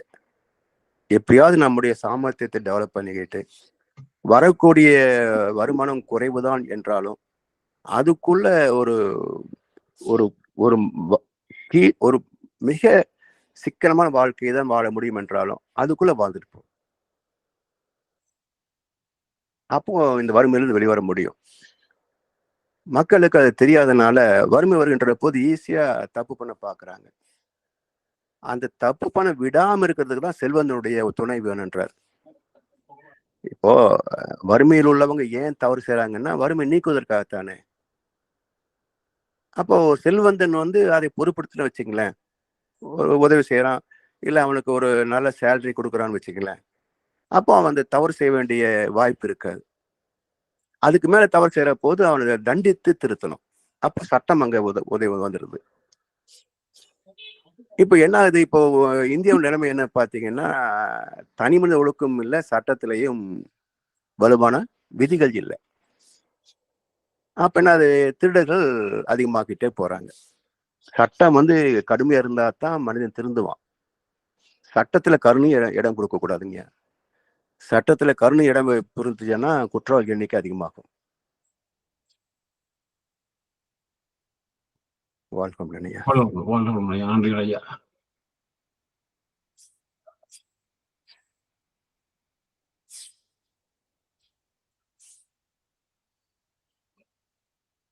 சிவாயா மியூட்ல இருக்கீங்க ஐயா. நான் மியூட்ல பேசிக்கொண்டிருக்கேன், மன்னிக்க வேண்டும். நீண்ட நேரம் கழிவதில் போய்கொண்டிருக்கிறது. நாங்கள் நிறைவு செய்யலாம்னு நினைக்கின்றேன். நிறைவு செய்வதற்கு முன்னும் ஐயா, நான் ஒரு கடைசி கேள்வியை கேட்க விரும்புகிறேன். போன வகுப்பிலே நீங்கள் இந்த பாவ பதிவுகளை அழிக்க முடியாது, இடம் மாற்றலாம் என்று. இப்ப இந்த கிறிஸ்தவ மதத்திலே இயேசு பிரான் மக்களின் பாவங்களை எல்லாம் தான் ஏற்றுக்கொண்டு மக்களுக்கு பாவ மோசனம் கொடுத்தார் என்று சொல்றத அந்த விளக்கம் ஐயா. என்னடா இப்பவும் கருத்து மட்டும் இல்ல, நம்முடைய இந்து மதத்திலே கூட பாவங்கள் வந்து மன்னிக்கப்படும், நம்ம வந்து இறைவனிடத்துல மனமாற உருக வேண்டினா இறை மன்னிச்சிருவான் அப்படின்ற ஒரு கருத்து பரவலாக சொல்லப்பட்டிருக்குது. ஆனா உண்மை என்ன அப்படின்னா, அதே பைபிள்ல இன்னொரு இடத்துல ஒரு வசனம் வருங்கய்யா. ஒரு வயதான மூதாட்டி இயேசு பிரானை தரிசிக்கணும் அப்படின்னு சொல்லி வர்றாங்க. நிறைய கூட்ட நெரிசல்ல அந்த அம்மா அப்படி தட்டு தலை மாதிரி வந்து இயேசுடைய பின்பக்கத்துல அவருடைய அங்கேயே பிடிச்சிருத்துறோம். அப்ப இயேசு திரும்பி பாக்குற யாரு நம்முடைய அங்கேயே பிடிச்சிருத்ததுன்னு பாக்குறப்ப அந்த வயசான அம்மா இருக்கிறாங்க. அப்போ இயேசு சொல்லுவார், அவங்க ஏதோ கொஞ்சம் உடல் வியாதி இருக்கும். அப்ப நீ சொஸ்தமானாய், மேற்கொண்டு பாவம் வராதபடிக்கு நீ வாழ்வாயாக அப்படின்னு ஒரு கருத்து சொல்வார். மேற்கொண்டு துன்பம் வராதபடிக்கு நீ பாவம் செய்திருப்பாயாக அப்படின்னு வரும். அப்ப 2 கருத்து இதுல வருது. ஒண்ணு, இப்போ நீ நோயை துன்பப்படுறியே, இது பாவத்தின் சம்பளம். இதை என்னுடைய தவத்தினால் நான் உனக்கு அந்த நோயை நீக்கிவிட்டேன். மறுபடியும் நோய் வராதபடிக்கு நீ பாவம் செய்யாதே அப்படின்ற கருத்து அங்க இருக்கு. அப்படின்னா இப்போ இறைவன் எப்படி மன்னிப்பான் இல்லைங்களா? இது மகான்கள் வாழ்கின்ற காலத்தில் அவருடைய தவசக்தியை பயன்படுத்தி நமக்கு சில துன்பங்களை நீக்கி தருவார்களே தவிர, எப்பவுமே நாம பாவத்தை செஞ்சுட்டு போய் ஞாயிற்றுக்கிழமை மன்னிப்பு கேட்டு மறுபடியும் திங்கட்கிழமை பாவத்தை செய்யறேன் அப்படின்னா இது மன்னிக்கப்படாது. அப்போ அந்த திருத்தம் என்பது என்னன்னா, இது தவறு, அறியாமலோ அறிந்தோ செய்துவிட்ட ஒரு தவறு. இனி மேற்கொண்டு இது மாதிரி தவறு செய்ய மாட்டேன் என்ற உறுதியோடு வாழ்வதற்குத்தான் அது துணை செய்கிறது. ஏன்னா இது ஒரு வகையான மன நிம்மதிக்கான வகைன்னு வச்சுக்கலேன். ஏன்னா நான் தப்பு பண்ணிட்டேனே சொல்லி அதையே திரும்ப நினைச்சிட்டு இருந்தீங்கன்னா வருத்தம் தான் மிச்சமாகும். அப்ப என்ன சொல்றாங்க, இதை விட்டுடு, இறைவன் பார்த்துக்குவோம், இனிமேற்கொண்டு நீ நல்லாயிரு. இதுதான் சரியான அறிவுரையை தவிர, இறைவன் மன்னிச்சிருவான், நீ எத்தனை பாவனை பண்ணிக்கோ, பரிகாரம் பண்ண சரியா போயிடும். இப்ப அதைத்தான் நீங்க தமிழ்நாட்டுல செய்யறாங்க. எல்லா கோயில்களிலையும் நீ என்ன பாவம் பண்ணினாலும் பரிகாரம் பண்ண சரியா போயிடுன்றான். அப்ப மக்களுக்கு என்ன நம்பிக்கை, பரிகாரம் பண்ண சரியா போயிடும், நம்ம என்ன பாவத்தோட பண்ணிக்கலாம் அப்படின்னு மாசம் திருப்பதிக்கு போறேன், மாசம் அங்க போறேன் இங்க போறேன், நான் அந்த பூஜை பண்றேன் இந்த பூஜை பண்றேன்னு சொல்லி மக்களை ஏமாத்தி செல்வத்தை சேர்த்து கொண்டு இவன் கோவிலுக்கு போய் நன்கொடை கொடுக்கறதும் பூஜை நடத்தி வைக்கிறதும் அன்னதானம் பண்றதும். நான் அதான் கோவில் அன்னதானமே நான் வாங்கக்கூடாது அப்படின்னு சொல்லுவேன். ஏன்னா அதில் பக்தி மட்டுமல்ல, பக்தனின் பாவமும் கலந்திருக்கிறது. என்னங்கய்யா? கோவிலில் வழங்கப்படுகின்ற அன்னதானத்தில் பக்தி மட்டுமல்ல, பக்தனின் பாவம் கலந்திருக்கிறது. அப்ப அவன் பாவத்தை நம்ம சாப்பிடணுமா?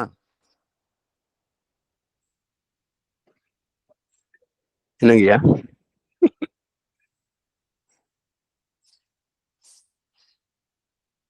ஐயா கேக்குதா? கேக்குது. அதான் ஐயா, நாங்கள் இத்துடன் இன்றைய கேள்வி பதில் பகுதியை நிறைவு செய்வோம். இதுவரை நேரமும் இந்த சிறப்பான உரியை எமக்கு தந்து உங்களுடைய கேள்விகளுக்கெல்லாம் தெளிவான விளக்கங்களை தந்த முதுநிலை பேராசிரியர் பழனிசாமி ஐயாவுக்கு நன்றி தெரிவிப்பதோடு ஐயாவுக்கு வாழ்த்தும் தெரிவிப்போம்.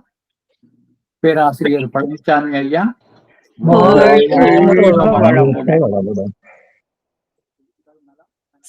ஆதார வளம், அதாவது அன்பு குடும்பம்,